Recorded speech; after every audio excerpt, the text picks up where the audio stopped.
What's up, everybody, and welcome to Two Devs and a Dude podcast, sponsored by Wraith Games. I guess I'm legally obligated to say that. I don't know. So, if you haven't noticed, I, Grant McClure, am starting this, the dude of this lovely and fine establishment, just to tell you and let you know that Jay is at PAX. Well, the PAX team is at PAX. So, that's why Jay is not hosting. I'm hosting alongside Cajun. Howdy. And we are also joined with Glenn, or Glenntai, or whatever he wants to go by. Oh, I'm sorry. It's all right. We'll edit it in post very poorly. Also, hi, everyone. How's it going? And last but not least, the lovely and great Steve Dorgan. That's me. I did it. It was me. He's made it. You He's did made the it, thing. everyone. An attempt was made. Congratulations. Yes. So, if this is the first time joining and listening in on this episode, this is a bi-monthly episode. We usually do with the start the month episodes with a lovely and beautiful news episode, followed by a game we discuss. And I believe that we have picked a game out. I think Cage and I have agreed, and I guess Jay is just going to have to be a slave to that agreement. Agreed, Cajun? Right. Hello Kitty Adventure Island. Let's go. Oh, I've already played that one. Hannah Montana PlayStation 2 game. Oh, God, I forgot about that. Isn't there a lovely... I know there's a Hannah Montana game on the PS3 that is a very easy platinum. I'm not speaking of experience because I'm not a platinum whore, but I do know it exists. Oh, I was just talking about the time that someone fooled on 4chan fooled the entire internet that this Hannah Montana thing lets you... No, what was it? What console was it? Was it like the Wii? It was a Wii. He got people to buy this stupid game thinking they can hack the Wii or something like that.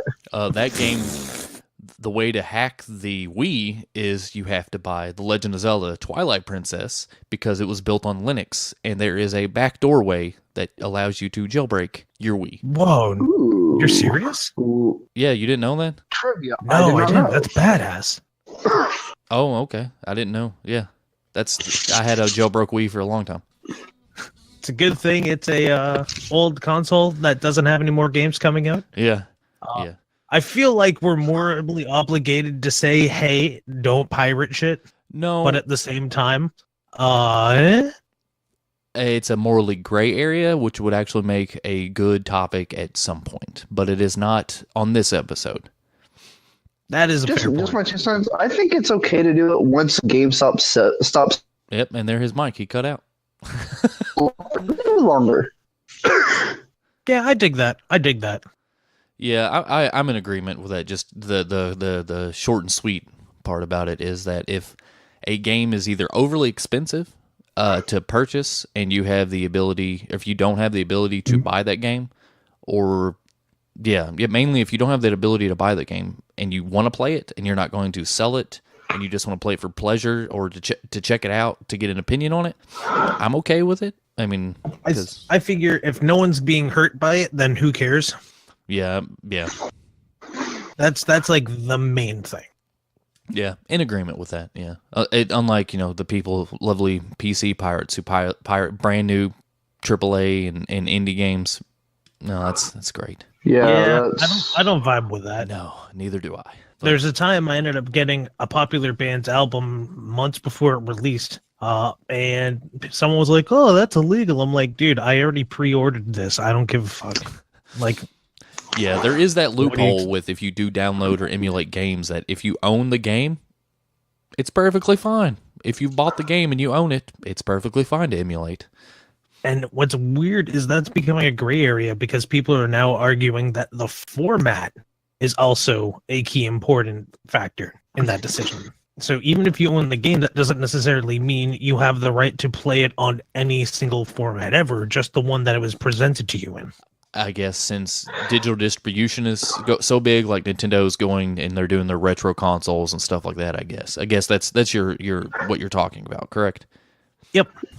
Okay. Well, I think wasn't Or the at least that's original one basis example. for that, like if you had the physical copy, you can make a backup of it to your own system. Is where that idea came from. And then some people just kind of went, well, I have it sitting there. I don't have the hardware to back it up myself. But, oh, look, I found the ROM online. I'll download that. That'll count. So I think that's kind of where that argument started. Yeah. Or started to split at least. That would make sense.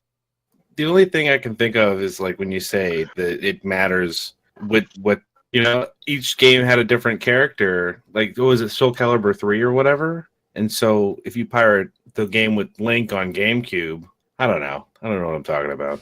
Okay, so you're basically referencing like different platforms. So if it's one game with a different variation, then if you pirated it on one platform, so I get where your mind is, but I'm not fully wrapping my head around it. Like okay, so it was released on 3 different platforms, but each game was different in a certain way because it had different characters in each game. Yeah, so it was just kind of like that would be the only thing that I would think that it would matter, I guess, if somebody pirated it. Yeah, but what Glenn's getting at is I just realized that I just kind of introduced you all but never gave the background thing, so I don't know if you're okay with that. If you want to introduce yourselves again, or we can just do it at the end. We'll just do it at the end. How about that? Sounds like a plan. Yeah, that's better. To not disrupt the flow. I'm not new at this hosting thing. It's just I host differently than, say, Jay. Well, there's also me, Captain ADHD, that can also accidentally lead a conversation, so my bad. Oh, it's all good. I'm right there with you, flying by the seat of your pants. I'm actually in good form because we're not recording at midnight or 1 in the morning. So I get you. Why is that, I wonder? There's a I'm going to factor blame here. I honestly think it's just the lack of vitamin D in our modern society. It's just something just on the tip of my tongue. It's the A jug of milk. Oh, vitamin J. Yeah, I also understand that one. It's also known as I don't know. I've got nothing. I'm just kidding. We love you, Jay. Yeah. You're defenseless though, so we're gonna use it to our advantage. Yeah, might as well make fun of the man who's not here that has no way to defend himself. See, I was trying to come up with a new vitamin. But... with a con crud though, like he started feeling bad already before they even left PAX. Yeah, it was instant. His immune system, I'm absolutely positive, is shot from all the events that he already does. Well, being on crunch probably doesn't help. Yeah, sleep deprivation doesn't help. He slept, 12 hours? But he's made of stress, so I'm sure that doesn't help either. Yeah. Yeah. He's going to hit Winston Churchill levels of blood pressure, I swear to God. I hope not. Okay. If no one gets human blood pressure is usually 70 over 90, 120, something like that. Something very low. Winston Churchill died. It was 180 over 300. Okay, the man was literally about to pop like a grape. Yes, the man was literally about to pop like a grape. Goodness gracious! It sounds like the whole I can't even remember his name. The dude who did the radio thing about War of the Worlds, that actor guy. H.G. Wells? Yeah, H.G. Wells. He just ate his fat ass to death. No, that's Orson Welles. Orson Welles, not eight. Yeah, Orson Welles. Yeah, didn't he? Super bad. That's also something you can probably find on the internet. My brain was just not there at the moment. Okay, we can ramble on, or we can get into the news. I will let you all make that decision. If you keep rambling on, I'm gonna make some wildly appropriate jokes. We'll ramble. Let's give not both? We'll give it a little bit more of ramble. I'm a big fan of ramble. So okay, all right, never mind. Let's get into the news, shall we? Who wants to go first? I'll go first because I've got it up in front of me. That's what she said. I think we're already diverging from the PG of this episode. Lordy. Okay, so in the news today, my biggest news is that Spyro the Dragon remaster is... it's less of a remaster, it's more of a remake because they're building it from the ground up. It'll be out in September. It was just announced this past week, and it just blew my mind because I love the Crash Bandicoot remake, and everything about this looks absolutely gorgeous. Yeah, I like his art, the art style. I like the way Spyro looks. It's like a mixture between his it's like a newer variation of his original, but also a kind of a mixture between his Skylanders version, just not as so angry and mean. Mean looking? Oh, have you not seen the Skylander version of Spyro? Yeah, he's got like this squished little face. I watched a couple episodes of that Skylander Academy, and I was like, I can't look at him for more than a few seconds. He looks like a pissed off gecko with horns. Yeah, he looks angry and stuff. But that's Spyro, because basically, you know, the Skylanders was, you know, a variation, like a spinoff of the Spyro. I just looked up a pictures, and there's a lovely good thumbnail, that a YouTube video thumbnail of him just not cross-eyed, but just the other way, like it's just pointing far opposite directions. Yeah, derpy. It's derp Spyro, and it looks very funny. It's a good chuckle. Like he's like voiced Disney World eyes with just both going out. Yeah, both going the Sideways. opposite direction. Yeah. So like he's voiced by Justin Long in the series, and it sounds weird coming out of his face because it sounds like he can't talk like that. He's like he should have a Cartman voice because his face is so scrunched up.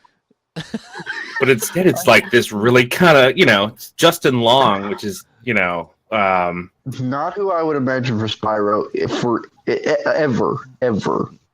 Right. Who voiced him originally? Who was the original voice? Oh, Lord. Because I know in the second and third one, it's the guy who does the voice of SpongeBob. And that's who is going back and re-recording all the lines in the first Tom one. Kenny? Yes. Yeah, he did the voice in the second one and third. You're right. You're right. Yeah, because it was just some dude in the first one. Yeah, and he's going to do the lines in the first one, second one, third one in this remaster. It's really sad because Spyro's been tossed around more so than I think than Crash Bandicoot, because like there was a point where Elijah Wood voiced him. What? I think it was in the third one for a little bit. No, it was one of the remakes where they completely rebooted the series and brought in the female like counterpart. Ripto's Rage? Or no. No, this was after. I'm looking. Oh, I just watched a video about this. The timeline, the theory of how it all fits together. Dadgummit. I think it's one of the. Is it one of the Skylanders ones? No. It was like right before Skylanders came out. I'm trying to look I it up. literally just watched this last month. That's Ripto's Rage is the second one, then Spyro Year of the Dragon is the third one, and I'm trying to look at the re-release, the remastered. Did they do one on the PS2? I thought. Yeah, that was like this was after the Insomniac years. This was Insomniac had released the IP to get sold to Activision or whatever, or not Activision. I don't know, but. And then they moved on to do Ratchet and Clank, and then so all hell broke loose with Spyro. There are God, there's so many. Holy crap! Yeah, I told you. Like he really got tossed around. Yeah. You have the original trilogy, but you have you basically Year of the Dragon, which is the third one, I guess, right? Spyro. Yeah. Okay. Yeah. So then you have Spyro Season of the Ice on the Game Boy Advance. That was 2001. Spyro 2 Season of the Flame, 2002. That's also for Game Boy Advance. Then you had Enter the Dragonfly on the PS2. Then you had another Game Boy Advance game. Then you had a We do Spyro. not speak of the Crash crossover. Yeah, the Crash and Spyro crossover on the Game Boy Advance. It was like the purple and orange game or whatever. Yeah. It says Crash Bandicoot Purple, Ripto's Rage, and Spyro Orange, the Cortex Conspiracy. What? Then you have, Spyro's The Hero's Tale, Dragon, Shadow Legacy on the DS, then another DS game, A New Beginning. Then you had The Eternal Night, that was on the PS. Eternal Night was the one, I think, with Elijah Wood. No, it was, PS2.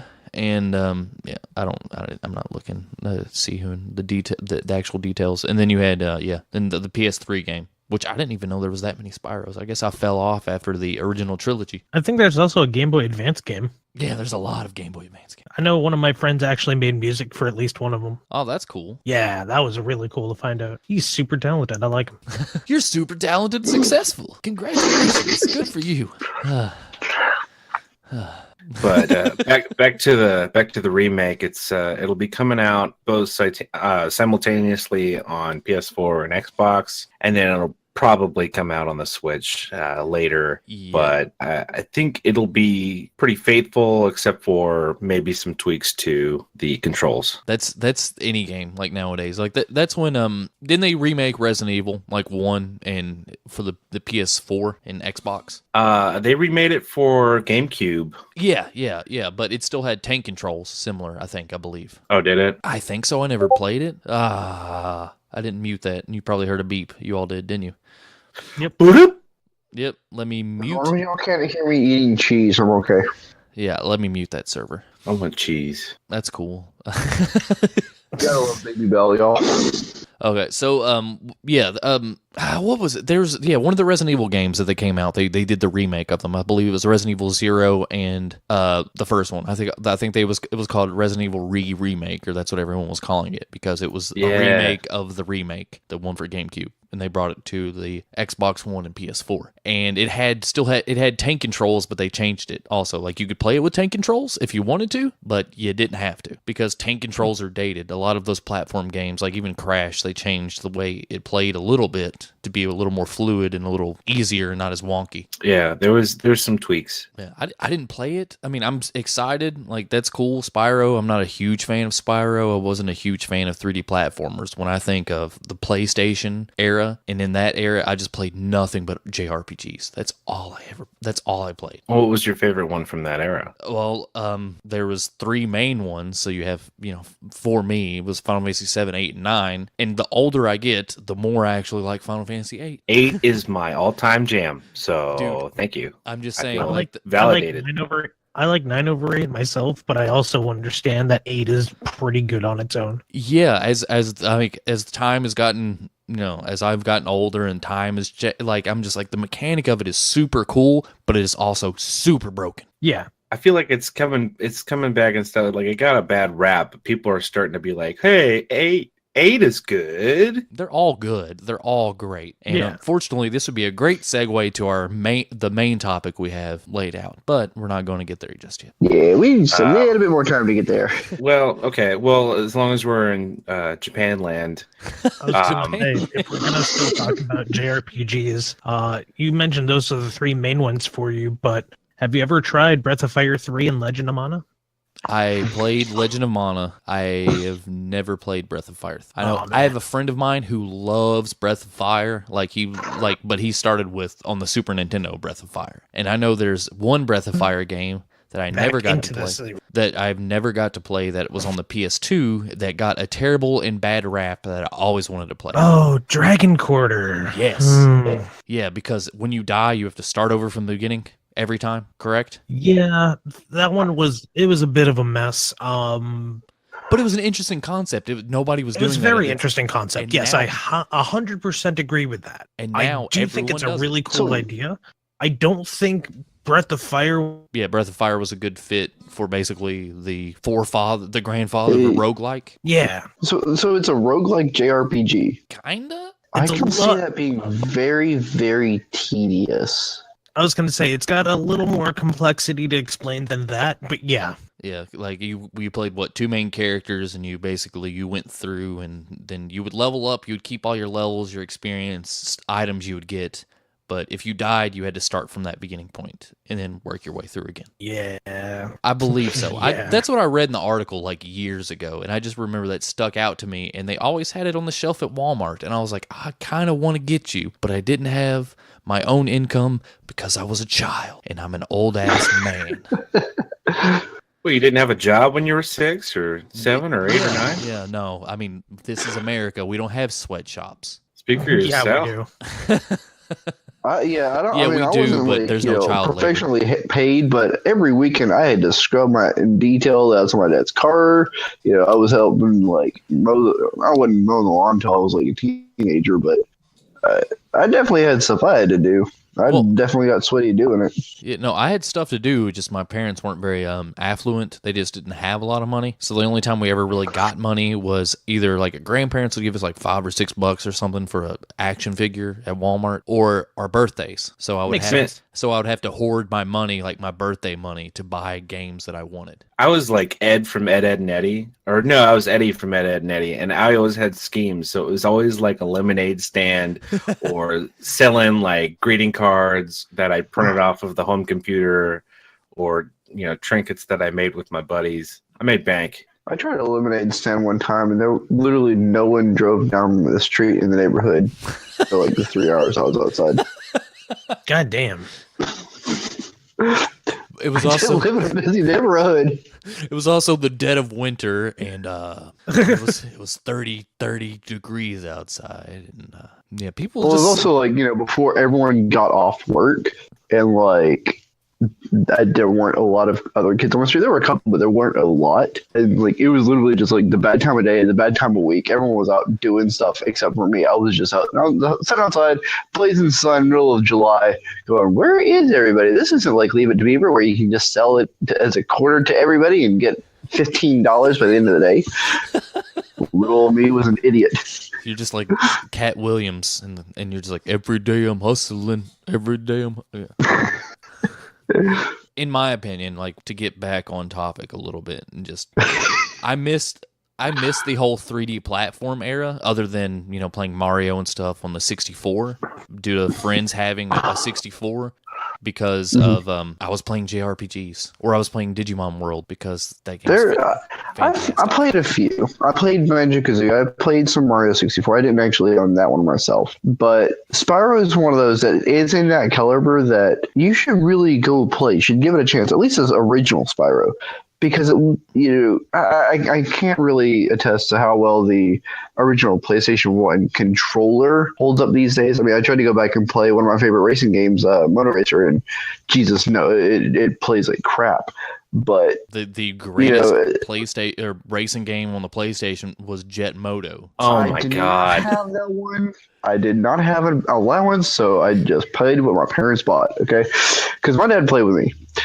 But the exploration, the backstory, maybe today it obviously would look dated, but it was a good, solid game for the day. And it was original. You know, I'd say it's worth checking out even today, to go try it and haven't played it once, you know? I played a lot of Crash. I did play a lot of Crash. I mean, I had all three of them because when they became greatest hits. So I did have Crash 1, 2, and 3. I had all of them. They were actually very difficult. I remember finally getting past the first level in Crash 1 with the tiki dude who swung around in circles, like years after I ever owned the game.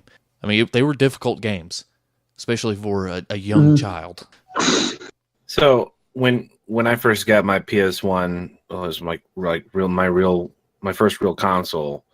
We got what was it? Crash Bandicoot, Frogger, Jet Moto, and Spyro the Dragon, and that was what we had for like 2 or 3 years before we got any other games. That Frogger game sucks.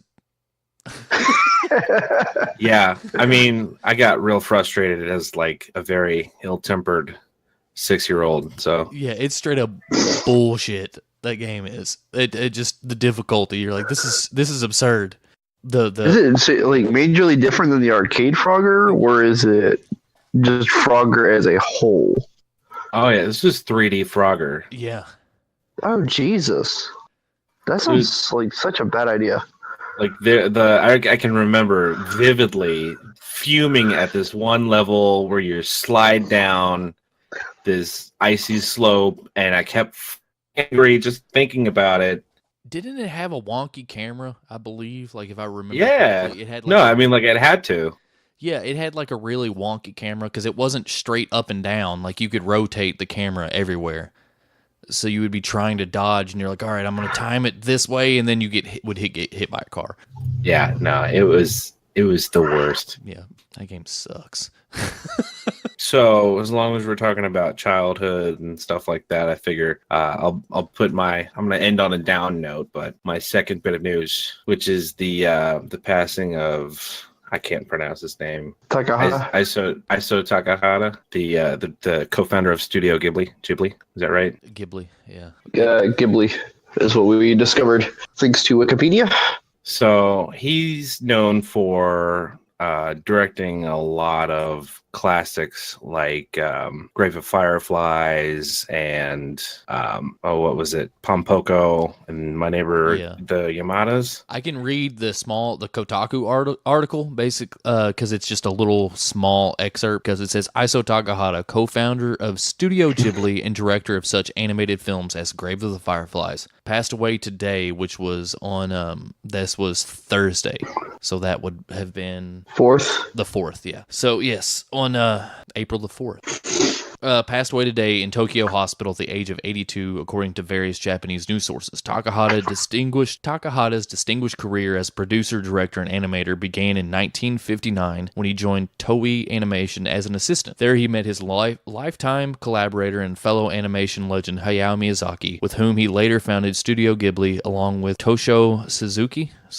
A number of Studio Ghibli's most famous animes have benefited from Takahata's hand as a producer, director, or writer. After producing 1984's Nyaska and the Valley of the Wind, which I really like that movie. I thought he was the producer on this. I guess Miyazaki was the director of that. Also, 1986's Castle in the Sky, which is also great, and the American rendition of that has Mark Hamill as the Joker, and the dude who plays Dawson in Dawson's Creek as the main male protagonist. That's one of my favorites. Now I've got to watch that. Castle in the Sky is really good. Really, really good. Takahata directed Grave of the Fireflies, a brilliant and devastating World War II drama that received universal acclaim. Between 1991 and 2003, Takahata directed Only Yesterday, Pompoko, My Neighbors the Yamadas, and The Tale of Princess Kaguya. The latter of which was nominated for an Academy Award. He continued to work through 2016. Reportedly, Takahata's health became declining last year because of a heart condition. Yep. And that was Kotaku.com. Cecilia Dionisio, senior reporter of Kotaku. That's the whole article. Just read it to you right there because it was a little short one. Thank you. I was pleased to learn that he was a director on, I don't know if you ever watched this show, but it came out in the 70s. Heidi, Girl of the Alps. No. So they remade it, but wasn't it live action? What was that? Or wait, what am I thinking of? They've remade it like 3 times. There was a live action version, and then the version that he worked on was back in the 70s. It was like a full cel shaded animation, and then today there is, I think, a version on Netflix. Last time I checked, which was ages ago, that is like full motion 3D like remake. That sounds either very good or very bad. It's heartwarming, but it's not for adults really. It's just for kids. Gotcha. But I used to watch it all the time when I was a kid. Well, I for one want to say domo arigato, Mr. Takahata, because I've known people that condone anime and any animation out of Japan is just it's for kids, or it's for weeaboos, people that live in their basement and stuff like that. What I'm actually convinced to actually watch, My Neighbor, we watched Ponyo first. The whole, the hesitation of it. Once we actually watched the movie, they're like, it was a cartoon. It was a good movie. I'm like, yes, anime is just the style. It's not all Dragon Ball Z and stupid stuff. I mean, there's plenty of it, just like any other cartoons. But so I want to say thank you to him and to Studio Ghibli in general, that just showing what an art form it is. The stories that can truly be told with animation in general. I mean, they're honestly, as much as I love some of the Disney movies, I think some of the Studio Ghibli movies are above even the Disney's as far as quality. You can look at the testament of time that the Studio Ghibli films have just weathered. Like, I mean, okay, so when the Studio Ghibli films finally came to the West, I mean, I believe the first one was Princess Mononoke, which was distributed by HBO, I believe. I'm trying to remember. I'm not looking it up. I like to try to remember things first. But if I remember correctly, I believe that was the first film that came to America, the Studio Ghibli films. Right? Yes? No? Anyone? So here's the part where I actually admit that I've never seen anything from Studio Ghibli. What? Princess Mononoke, I can't say the last name right now. But Princess isn't that about Mononoke. the chick that's supposed to be like Ainu, like a native Japanese, not like what you typically think of Japanese, but like if you were gonna say Native American, but it was native Japanese. Yeah, the indigenous group that was from Japan before the descendants that came from other parts of Asia swung in. Yeah. I think so. I need to see that. Okay, so yes, production distributed by Toho. Okay, that's in Japan. I don't know when when did it come to America? I'm looking on their the Wikipedia site, but I remember I know it's violent, it's bloody and stuff, and I don't think that's the reason why.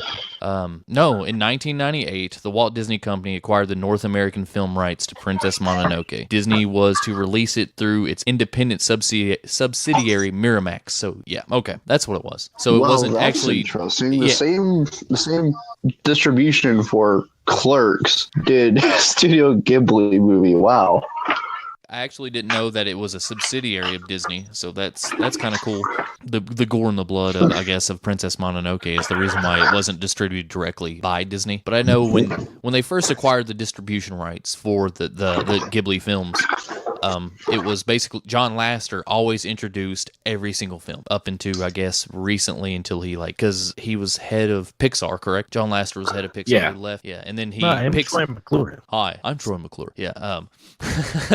You might remember me from such Pixar films as none of them, except for I introduced every one of them. Sorry, it's literally where my brain went at that moment. It's cool. My last name's McClure. It's all good. None.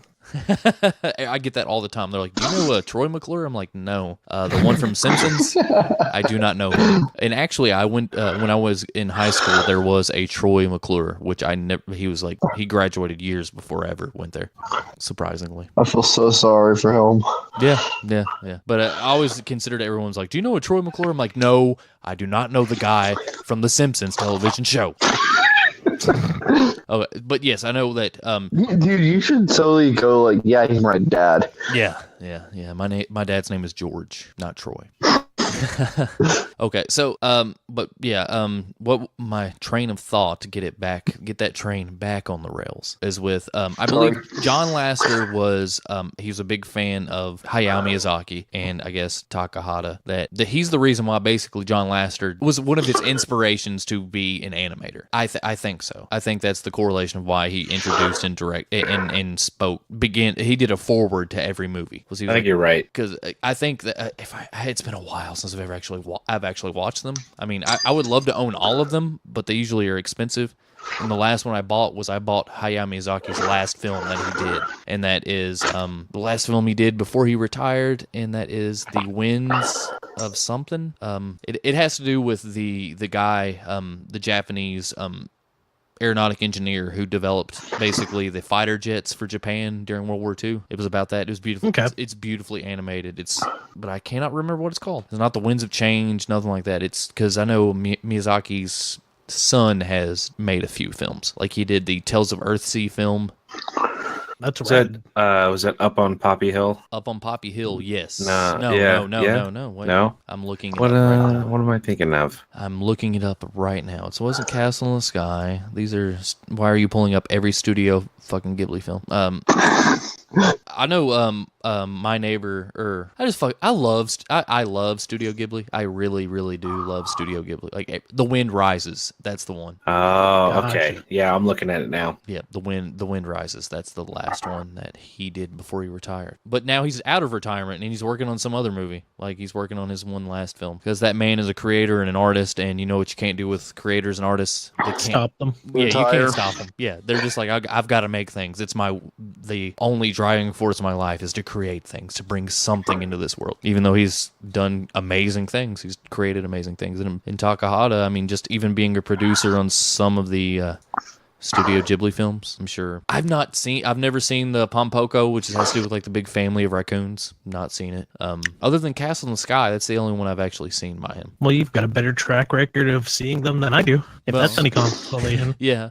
Well, one of my favorite films of all time, and I will tell you something about who I am, is not Spirited Away, but Kiki's Delivery Service. Totoro? I like My Neighbor Totoro, but Kiki's Delivery Service is one of my favorite films of all time. Oh, okay. Yeah. Oh, God, yes.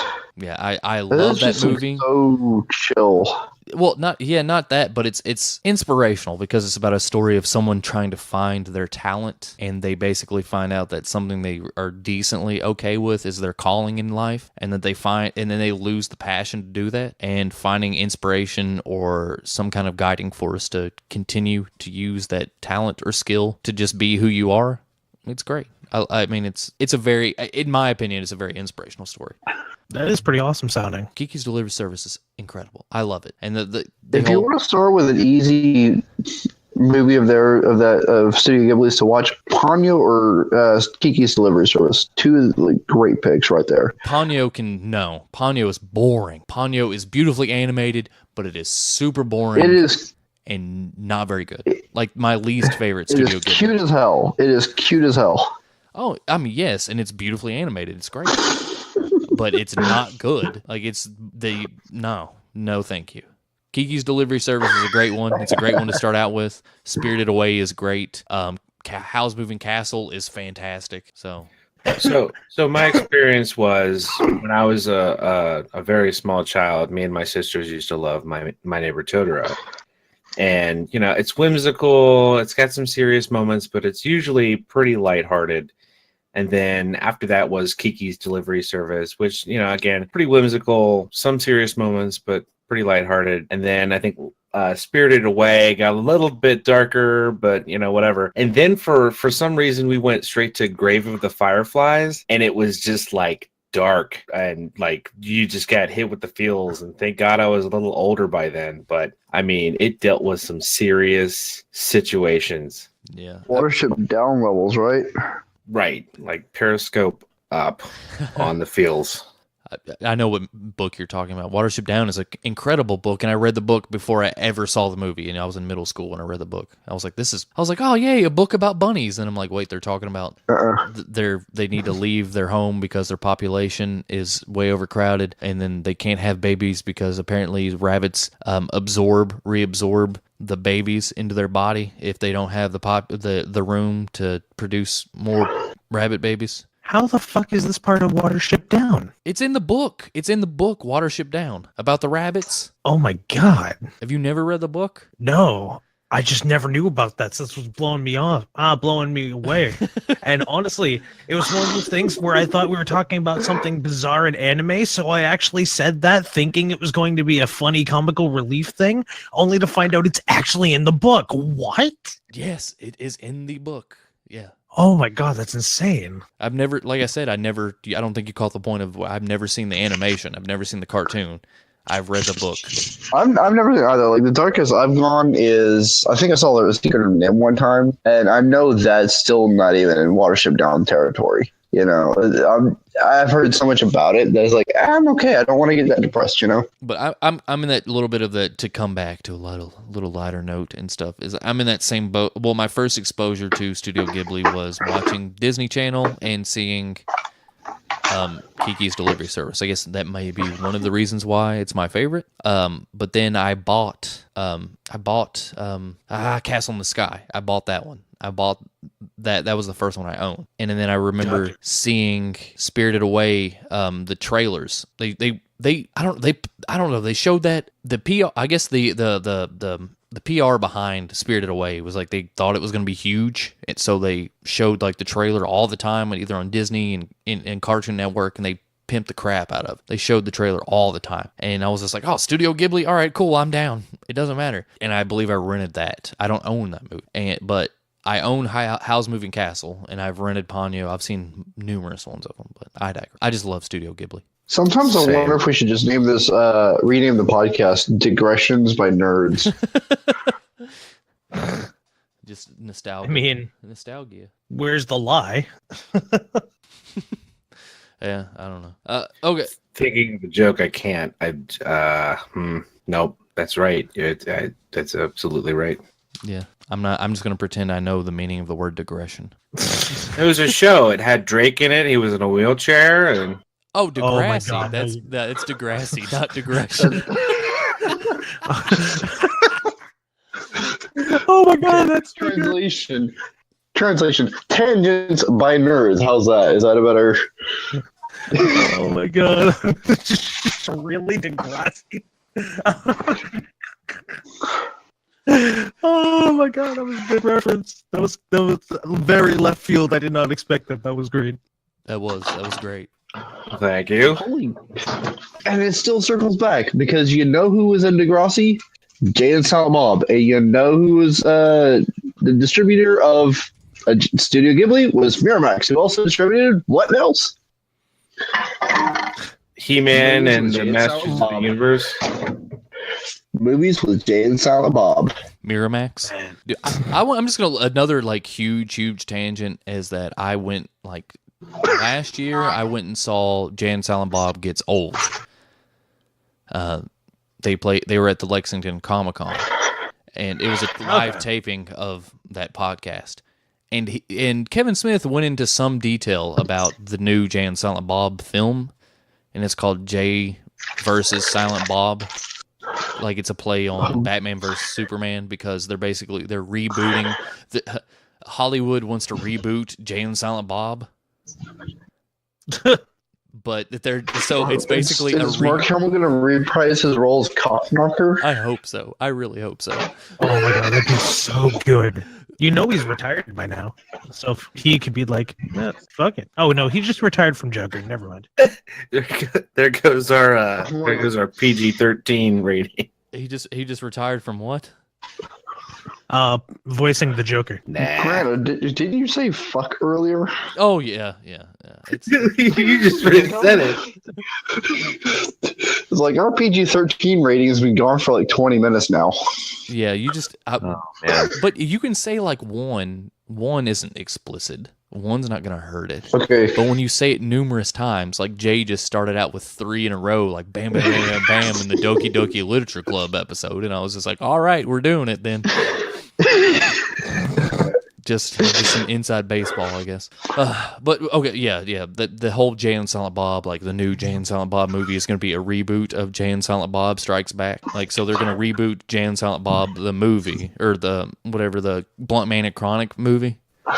So they're going to go back to Hollywood to try to stop the reboot. So it's basically Jay and Silent Bob Strikes Back again. They strike back. Yeah, I believe it's actually titled Jay and Silent Bob Reboot Jay versus Silent Bob. I think that's the full title, like just something absurd like that. Why don't we just go ahead and do Spaceballs 3, The Search for Spaceballs 2? Actually, I'm all about that life. I am very much about that life. Thank you. We're just we're reaching recursive levels of movie rebooting here, when the original characters are rebooting themselves. I think that's the whole like not joke. just the original actors, but the original characters are rebooting themselves. The only reason why they can only do because Kevin Smith went into detail on that podcast about how that the reason why he's shopped Clerks 3 around. He shopped it around, he's wrote it. Just no one really seems interested, like 100% interested. And he doesn't own the characters of Jay and he doesn't own the Clerks franchise. He doesn't own it. Miramax does, right? No, he sold it to Miramax. No, not the Weinstein Brothers. Yeah, he sold it to Miramax. Miramax owns Clerks. That's a mistake. So he's like, back in the day, that's what you did. You wrote a script and you sold it. Everything about it. You just wrote a script and you sold it. That's what you did back in the day. So you didn't really care about retaining the rights to certain. He's like, but we own Jay and Silent Bob because it's us. It's our likeness. It's everything. So we own Jay and Silent Bob. Hence why they can do another Jay and Silent Bob film. And the only reason why he said he was going to do that, he told Jay when he hit so many years of sobriety, of Jay not being on alcohol or drugs or anything like that. It's the whole reason why Jay and Silent Bob Gets Old exists, because that's why Kevin Smith started that whole podcast, was to check in every week with Jay to make sure that he was clean and sober. So that's a really adorable reason, in a way. Like having friends that close that are just like, all right, well, we're going to tie this into a business. So without anyone directly knowing, hey, I'm going to check in with you every week. But we're going to do it in the form of a silly radio show. Yeah. I mean, the whole I was like, that's really cool. So, yeah. I'm a big fan of Kevin Smith. I like Kevin Smith. He's an inspiration to me and everything, like the whole podcasting and wanting to create content and thing. And that's the whole reason why, like I've said before we started recording, the whole Kind of Funny thing is they influenced a lot of how I think and how I have my setup and what I've strived to be is because they did an episode where Kevin Smith was on their episode. It was one of the first episodes they ever did of the Game Over Greggy show, where after they quit IGN, it was Kevin Smith was the guest, and Kevin Smith also had them on an episode of Smodcast, so it was like a double episode. So you listen to one episode and then you went to the other episode. Okay. I was known for about 2 years in college as Dante, to the point that one of my close friends thought my last name was Hicks. That should explain how influential Kevin Smith and the View Universe has been on my life. Well, I mean, I consider my best friend as my Randall. And to this day, I still use quotes almost daily, talking about like that grumpy customer stuff like that. I just say, but when people leave paperwork around in the back and just mess stuff up, it's like a bunch of savages in this town. Do you make him do the Randall walk? even though Randall is much better No, than unfortunately Dante, don't. just to let you know. I'm just With him living about 25 minutes away on the farthest point of our little area, and both of us being parents and full-time jobs, especially I'm doing shift work, we just do not get to actually see each other very much, unfortunately. But It's the saddest thing I've ever heard. except Dude, for dogs and wheelchairs, right, Glenn? No, that is an adorable thing. How dare you? that is an amazing thing, because those poor dogs get to run around and have fun like a normal dog again. There's nothing sad about that. That was everything celebration. Yeah, no, Like, have you ever seen a dog, or in action, a dog in a wheelchair? I have. They're the happiest damn things to just be running around, or at least the new ones. I just wish they'd wrap their little legs up because they're all like dragging all over the place. God, And Oh yeah, please. that Super can They're be. sad. suspended in the wheelchairs, though. I was thinking, like, when you said that dog, and I knew what you were saying, but my head pictured like a dog sitting like a human in like a human wheelchair. That is also adorable. I mean, yes, but it's very Scooby-Doo, sad. man. That's Scooby-Doo there. Yeah, like that's what my brain was saying. Like that's what the picture popped in my head. And we are way off topic, and that's great, and it's cool. We're making good content, and we're making. Hopefully, people are laughing. If not, they've bailed, and they're just like, "What the hell is this?" I'm not high or drunk enough for this. I've had a pretty decent amount of whatever the hell I was drinking. I had Okay, no shall idea we- where that so, was see, going. To move on, shall we go ahead and Yeah. raise one to Takahata and his legacy at Studio Ghibli? Shall we? Yes, yeah. Salute. Sounds like a plan. Yes. Come by. I'm raising my Kool-Aid and raise what you got, people. Pour one out for your homies, right? There you go. Ah, Jesus. It's all over the floor now. Okay, so Glenn, what was your lighthearted topic after we didn't, breeze. So hear me out. How many of you have played Fallout 4? Yes. This is lighthearted. All right. I would say, Hear me out. Hear me out. I would say So yes. Fallout 4, or I'll even go as far as saying anything from the Fallout series. I played that mobile game. Does that count? Maybe. Do you know what a Deathclaw is? It's a velociraptor on steroids, full of as much seething hate as a tiny owl. Correct? I mean, yeah, basically. I mean, in the lore, it's like a genetically engineered and modified chameleon that evolved into this demon-looking hellspawn-like thing. But that's not the point. The point is, on March 8th of this year, someone decided to make a Hey, we're gonna mod. make a real one. Nope. God, no. But someone made a mod where you could spawn them like a Pokeball being thrown. But that's not the important part. The important part is they put a French-made outfit on it. Nice. That's hot. Didn't Archer do that? Well, I mean, it's called Kofefe. Obviously going against the whole Kofefe meme thing.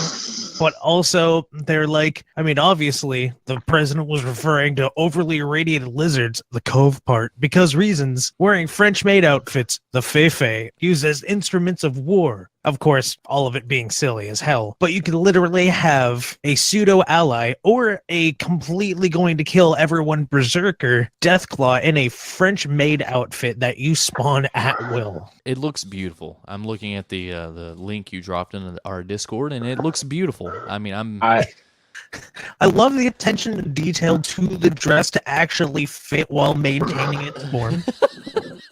It's beautiful. I like how the I'm into tail has the things, the Garters. Yes, the garters. It's beautiful. It's great. I love it. Are we sure it's not You know, when you Kofifi? first said that, It could be Kofifi, for all I know. Fifi, the French Deathclaw made. Yeah. Yeah, I had to share that because not only is that just kind of amazing as a concept. Sorry, still looking at some of these pictures. It's like, oh my god, why? You know what? I'm stale. left wanting a little bit more, and I'm gonna alter one of these images Did we? real quick for you. Oh, I was gonna say, did we go silent or did my internet just cut out? No, you're still talking. I can still hear you. Okay. It's plain as day. Because for like a solid 3-4 seconds, I got nothing but radio silence, and I was like, oh, that wasn't just you. okay. No, we're good. We're good. We're No, good. when you first said that you spawn it like a Pokemon on a Pokeball, my first I thought you were going to say, and it turns around and devours you. Well, it could do that. You can have a hostile or an ally relay Why grenade. would you do that? Why would you want that? Chaos. Some people are You chaotic throw it 5 feet evil. away from you, it turns around and just. Yeah, but if you're in a firefight where you have 3 different factions and you don't want to fight anybody, you just throw that down there and it wrecks everything. And by then it's going to be low enough for you to kill so you can get most of your materials back. That's like I've been playing a lot of Far Cry 5, and my favorite thing to do is I have 2 animal companions now. One is a grizzly bear. His name's Nice. Cheeseburger. He's diabetic. They clearly and tell you plainly, like, this is Cheeseburger. He's diabetic. Don't feed him cheeseburgers. It's just a funny name Aw. because he's diabetic. I'm like, okay, but you can sick him on people, like, so you can pull up your binoculars and you can tag enemies. And if you hold, I'm playing on a console, of course. But if you hold the directional button of whatever you have it assigned to it, it will attack whatever enemy you mark. So Cheeseburger will just slowly come from out of the woods, like, and then jump in and attack the crazy cultists. I mean, it's great. Other than that, it's also really cool to, when they have captured animals around, that you shoot the cage and you let the cage come up, and then they have to fight off like a pack of wolves or a cougar or so on and so forth. So I'm a big fan of chaotic stuff. Also, explosions are awesome. Yes, I've seen a lot of people playing Fallout 5, and that is phenomenally well done. I still don't like the endings, but I'm not going to tell you anything about them. No, I haven't got to that yet. So yeah. Yep, please that's don't. why I'm not telling you anything about them. Yeah, I've heard that there's a certain order that you play them in, that if you play the order that it tells you to play it is probably the best way to play it, because the ending doesn't make sense if you don't do it that way. One of the endings. Like, you go to John Seed first, then you go to the military guy, then you go to Faith. I'm not even. and then- I am not even saying. Yeah, But we're you're not- right. Yeah. That in what I've heard. You cut out, Glenn. Oh, that's even better. Your microphone just, the universe was basically- like, spoilers. Basically, no. I'm trying to avoid the spoilers, but basically, you seem like you're on the right track. Yeah, I mean, I've enjoyed the game. I really like it. It's fun. I did. Oh Some yeah, co-op like stuff. regardless, that game is phenomenally well done. I love Yeah. it. The arcade stuff, just FYI to people who have yet to play it, go check out arcade, but there are a lot of just steaming piles of poo in it, because the arcade, the Far Cry arcade, is basically, it's a level creator. So anyone can create a level and submit it to this server. And some of them are fun. Gasp. Some of them are atrocious. Some of them, of course, aren't. They're just made by average, every normal people and don't know anything about game design. And You mean Mario Maker, yeah, I mean, but it's basically Far where Cry you Maker. can either have literally the most ingenious thing on the planet, or you can have steaming hot piles of garbage. Yeah. Depending on what you find. Yep, exactly. And I spent probably last night on my stream, probably about 2.5 hours of going through just garbage games. Like, it was just random. It was like, hey, if you do this arcade hero thing, you get double XP, and there's a trophy for hitting level 20. So I was like, all right, I guess I'll wait to just keep going through these and use this double XP and just do these random games. And they were all atrocious. There was one game that was funny. It was called Gmod, and basically you had unlimited life, unlimited ammo, and you had all the weapons in the game, and you had 191 people coming at you in this big open field with a bunch of vehicles, so you could blow it up, just do everything. I was like, this is just straight up fun. But all the other ones, like, I did one level that I was stuck in a room. It was an escape game. Escape the room, and then I had to escape an even bigger room that was filled with two Yetis that just ran around and wanted to kill you. And it was so dark that you couldn't see where you were going. It just wasn't designed well. It had good potential, but it wasn't designed well. Makes sense. So do we need to get into the big main topic? And we've been going on for a while now, so we're going to try to speed the main topic up a little bit. We probably should. Okay, so our main topic is IGN's top 100 games of all time. I guess they updated it, and I have it pulled up. We're going to try to not go through all of them. We'll go through a choice gems and some ones that I guess some people want to talk about. And I know, Cajun, you want to talk about number 100, which is Pokemon Go. I was about to say, thank you for skipping my news section, dude. No, I was. Oh, what was that the one? What is your news? Oh, yeah, you had a little tiny bit of news. I'm sorry. What's your news that you want to talk about? I'm sorry, Cajun. So my T-Saw was talking about Studio Ghibli as well. Just my personal experience with it. Second small one was the Rampage movie that's coming out. I played Rampage World Tour, where we actually wound up going through space and stuff like that. But the movie's coming out April 12th. Today is the 8th, so it may actually be out by the time this episode comes out. And publishes, but it's featuring the original 3 characters of George, the gorilla, Lizzie, I guess it was originally just a lizard, but now it's a giant crocodile, and Ralph the wolf. It's got, if y'all haven't seen the trailer for it, honestly, if you're looking for Lord of the Rings, Star Wars, Leadville, epicness, you're not going. This isn't for you. If you're going for like Pacific Rim, Godzilla style of monster movie, bash 'em up, beat 'em up, just destruction mayhem, this is your dig. It's got The Rock in it. If you haven't seen the trailer, frankly, the only reason I'm not going to see this is because my budget this month is going to Infinity War for my birthday, so those tickets are already bought. Nice, but great, Steve. Great, I love it. It's fantastic.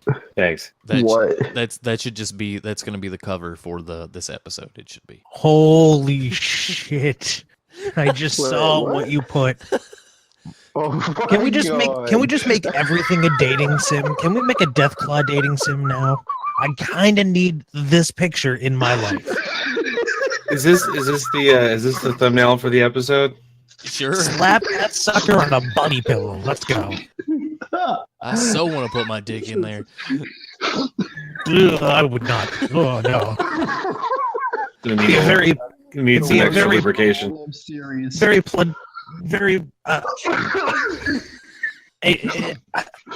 Cajun's platonic relationship, I guess. You said body pillow.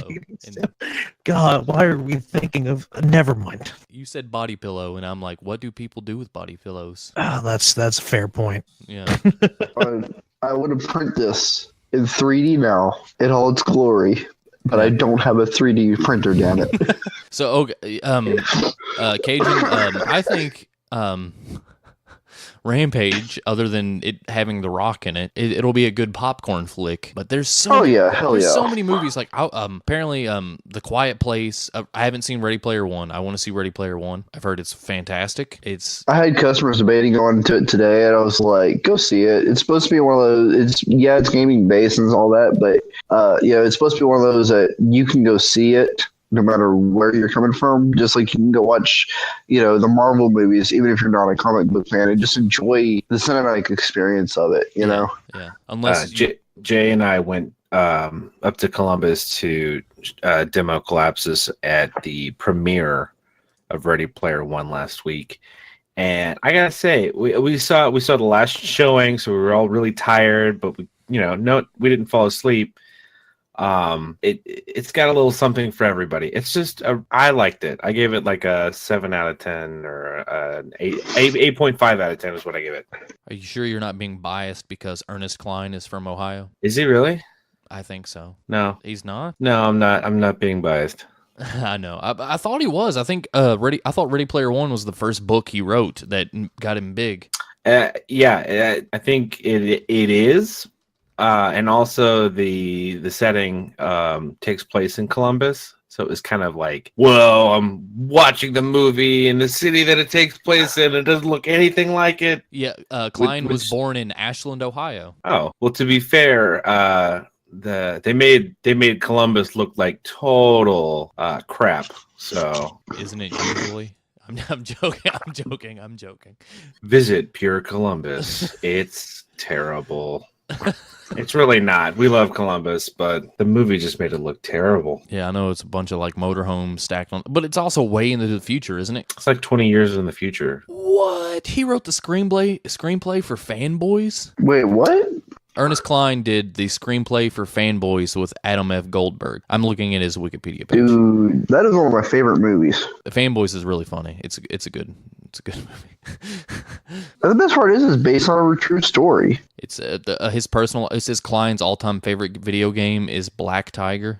I don't know what that game is. No idea. It's known in Japan as Black Dragon. It's a 1987 platform game. Because that helps. Released for arcade by Capcom. It does not look familiar at all. But that's cool. I mean, I want to see it. And also, there's a lovely film called A Quiet Place, which apparently is killing it in the box office too, that I really want to see. And, of course, Infinity War, which I and my 4-year-old will be going to see, and I'm excited. We watched Black Panther together. There's also Solo this year and Deadpool 2 this year. And what else is there? Just let's run through this. things. Let's run through this game, these games some, and I have a really a quick topic that we could hit, or we can just segue completely and just forget about the top 100 games and talk about how basically this year and last year. But that's my big news. I know. Well, okay, so no, I mean. What news? What else? What other news is then Rampage being a popcorn film? What are you talking about? So Pokemon Go, not only is it number 100 on the top 100 games, but if you tried it out and you were like, it's okay, but it's missing some stuff. This may be a point, especially if you've been out for a while, this may be a point where you can actually get back in and start doing stuff because you have quests and stuff like that have just come up and there are daily milestones to hit. I mean, hell, you can hit milestones hourly. I want Cajun to be here to defend himself, but I've got to say, fuck Pokemon Go. I don't like Pokemon Go. I played it when it first came out. I can hear you. Yeah. I mean, I hope you were hearing me so you can defend yourself. But Niantic had, now the game in and of itself is a great game. It's a great mobile game. It's a cool an AR game. It's really cool. It's interesting to that point. But Niantic, when it first came out, released a garbage pile that didn't deserve anyone's attention other than the fact that it had a Pokemon tag on it. It was a start, but I agree with you that it was still beta level. I mean, it was stable enough. The whole server issues in the first opening of it, were because it was straight up they got flooded. Like they knew it was gonna be popular. I don't think anybody could have expected the popularity it received. Come on, it's Pokemon. How did they not expect the popularity of Pokemon Go with the original 150? I think they were wholly underprepared. See, like Harvey. Okay, you know what? We as Southeast Texas, because we experienced stuff like that. And Ingress, Niantic has Ingress. They know popularity. They know we're gonna need extra servers. Even I think that with Pokemon Go, even if they had extra servers, they still would have been slammed so hard because literally like everybody and their brother that if you've got a mobile connection, you were trying to play this game in the first couple of weeks, and it just killed so much. I don't know if anyone could have been fully prepared for the scale of it.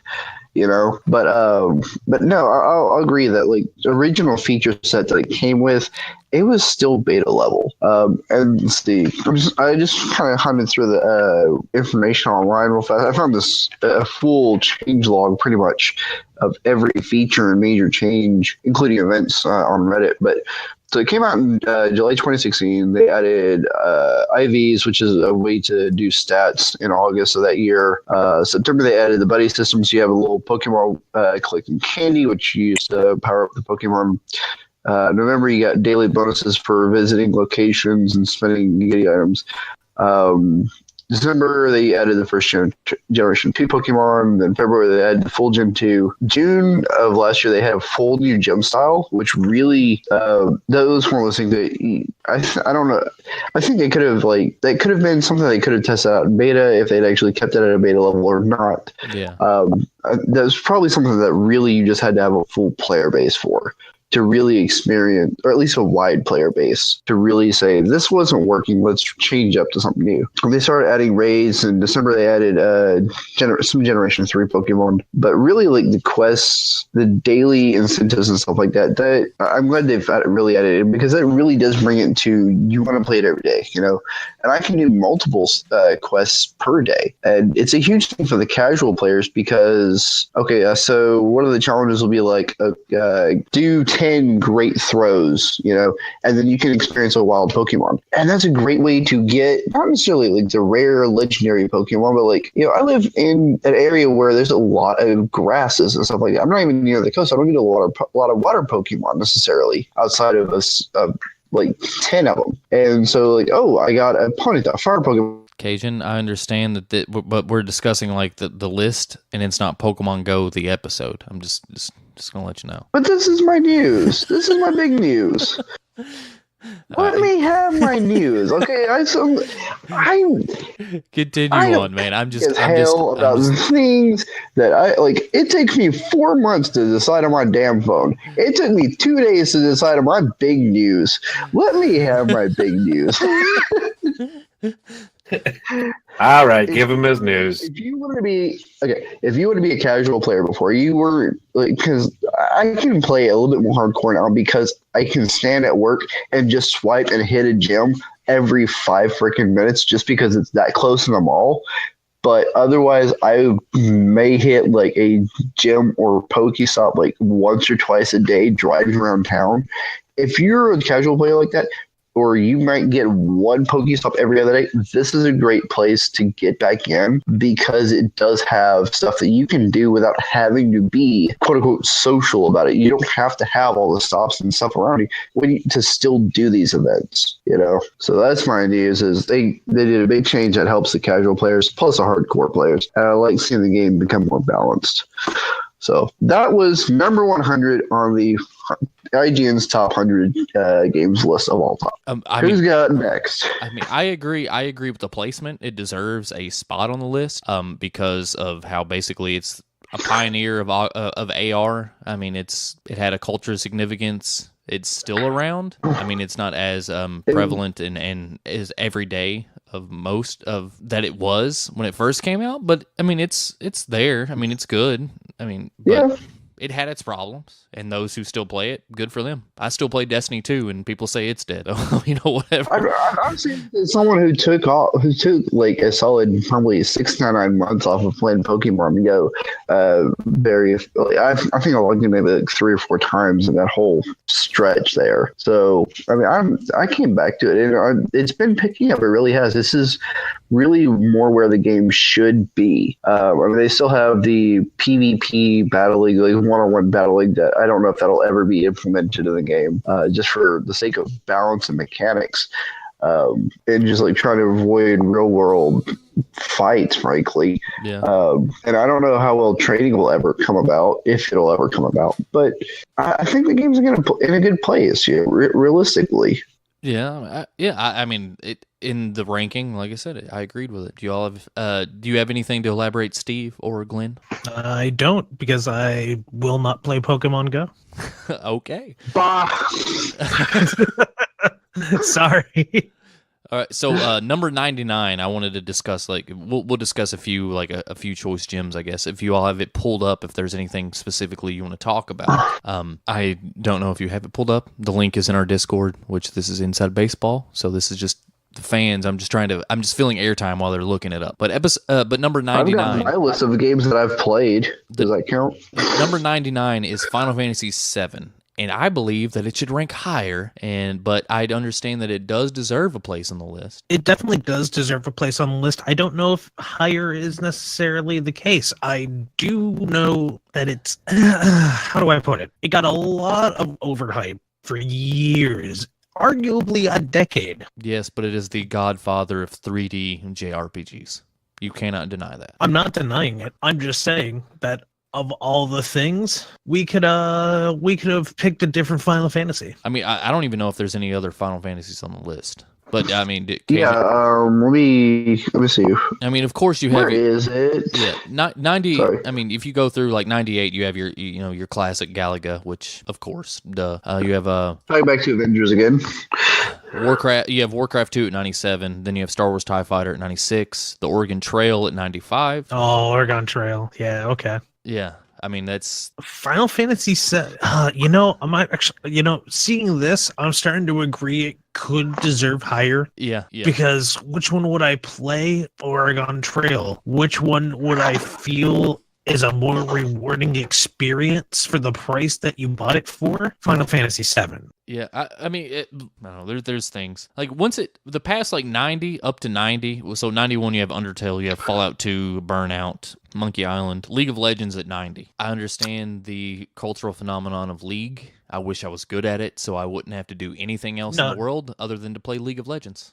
I was going to say, out of all the millions of players, there's only like 3 good ones. Don't worry. It's not just you. Yeah, I'm just saying. I mean, I wish I would actually got in at the ground level, because who wouldn't want to win millions of dollars playing a video game? I've tried playing MOBAs. I just can't get into it, honestly. I have not, and apparently a lot of the player base is toxic. Like, they're really mean to you. Yeah. And I've read stuff about that. They're just, the whole community is pretty much shit. Yeah, I've heard that. I mean, I haven't experienced it because I haven't played League, because I knew... And I can enjoy the game. Like, it's a fun game, but the moment you add the community, I'm just like, this makes me kind of wish murder was legal. Wow, all right.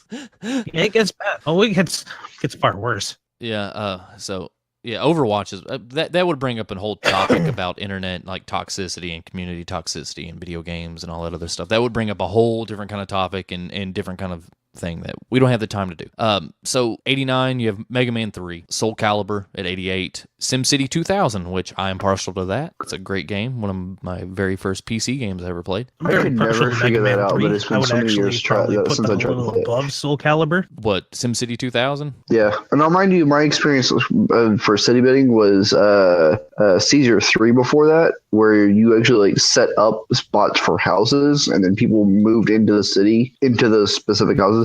I could never figure out how to get people to move in SimCity. So, mind you, I was also like 10 at the time, I think, like that, something like that. I don't know if I was playing SimCity 2000 or not, but I could never figure it out. Glenn, what did you say? Because you and Cajun were over talking very badly. Gotcha. And I couldn't understand what either one of you all were saying. Well, looking at this list, I would put Soul Calibur under Mega Man 3. I would actually put that even above SimCity 2000. But in its place, I would actually put underneath it both 86 and 85 on this list, which are respectively Contra and Inside. No, it's a good list of games. It really is. But like the whole thing I want to talk about is just kind of ordering, and if they really truly deserve like the ordering they have, and in the like the top probably 50, I would say it's just deserved. Like Super Mario Odyssey probably could get a much lower spot, like in like possibly the top 50. But the fact that it is so new, even though it is probably single-handedly the greatest Mario game of all time, just its cultural influence and significance hasn't built up yet. Good to know. Good to know. Have you not played Super Mario Odyssey? Nope. Oh my God. I literally have avoided everything about it until I can get a Switch and play it. Steve, you own a Switch. Do you have Super Mario Odyssey? No, I've been balls deep in Zelda. I guess your mic cut out. Yep. I'm going to guess it did. That'll be next after I get like all 900 Korok seeds, but Oh yeah, yeah. Then you have like 1,000 and something moons to get. Yeah. But Super well, I Mario, mean, Super- I've had it for 2 weeks and I got all the shrines and all the divine beasts and stuff. So I'm really gonna get my money's worth. Yeah. Yeah, no, it is great while you're playing it, but I took a huge break from it. And are you playing in handheld mode, or are you playing on a screen? Both. Okay. Have you noticed a lot of pop-ins and tearing by chance? No, not really. When it's in handheld mode, I feel like to reserve power, the level of detail or the pop-ins happen more frequently when it's in handheld mode, but when it's in the dock, it's usually pretty seamless. Okay. No, I had a problem I didn't notice in handheld mode, and then I put it on the big TV that I have in the living room in dock mode, and I noticed substantial like pop-ins and frame rate issues and everything, and I was like, holy shit. That was after I'd beat the game, though. I had completed it. So I don't know if it was just like telltale signs of my Switch just dying because I had to send it off. It died, my Switch died, and I had to send it off. Oh. So I don't know if that was telltale signs of like it just something wasn't working properly in the hardware itself, or that the game was just not running the way. So it was very off-putting while I was playing it. So I don't know where it ranks on the list, but I know it's on here. Like there's like 10 Zelda games on this whole list of top 100 games of all time. So okay, just to blaze through some of them, we have System Shock 2, Grand Theft Auto Vice City at 82, Persona 5 at 81, which is a fantastic game. It is very, very good, and y'all can hop in at any time when you have anything to say. I'm just still looking at the list, and honestly, I've never played System Shock 2. I can't say much about Vice City because the last GTA game I really got into was GTA 2 when it was still top down on the PlayStation. What? Okay. Yeah. Dude, Vice City, the games themselves aren't bad. I like them. I think it's just I got motion sick from the motion blur. Yeah. Went one game or like for something, and then I just never got back into them. Interesting. Not to say that they're bad. Now, I've seen some things, and honestly, GTA 5, when I saw the beginning of it, looked fucking excellent. I have yet to play GTA 5. I just don't have the time, and now that so much time has passed, that I'm like, it's done. Like, it's out. Like, no sense of it's way too far in the ether to even go back to. Yeah, that was me with GTA 4. But yeah, Vice City was the one when they had like every 2 years they were releasing a Grand Theft Auto game. Like they had Grand Theft Auto 3, Vice City, San Andreas. Yeah, and that was also a period of time where I saw that trend and I was immediately skeptic on levels of quality, so I didn't go and mess with things. They're all great. They're all great games. Like all three of those are which is actually really good to hear. Yeah, they're all great. So yeah, you have Persona 5, which it is fantastic to see on this list at 81. It is a great RPG, great classic turn-based RPG. Definitely. Would argue lower though, not or higher up in numbers. So I'd probably put it probably closer off to 84. Yeah, I mean, I would actually, just to go back to Mario and stuff, it doesn't have the cultural significance of, say, Final Fantasy 7. So the way I would have ranked it, like they ranked about game, I think the criteria had something to do with it had to come out by December the 31st of 2017. It couldn't be like a collection. It couldn't be the orange box, or it couldn't be like Super Mario All-Star. It couldn't be like a collection game, a collective disc or cart, like that. Yeah, so the criteria was pretty fair. Yeah, the criteria was pretty slim. But I myself, I would have rated the games on not only the quality of how great they were, but they also how long they've been out, the cultural significance, how long it's still been in the zeitgeist. That would just be how I would have ranked it. But yeah, I've only got one gripe so far, and I'm about halfway from the bottom up. So number 10, Super Mario 64. Okay, what do you have? Yeah, I haven't got that. So yeah, we'll let's. That seems pretty fair, frankly. I've just got problems with that game.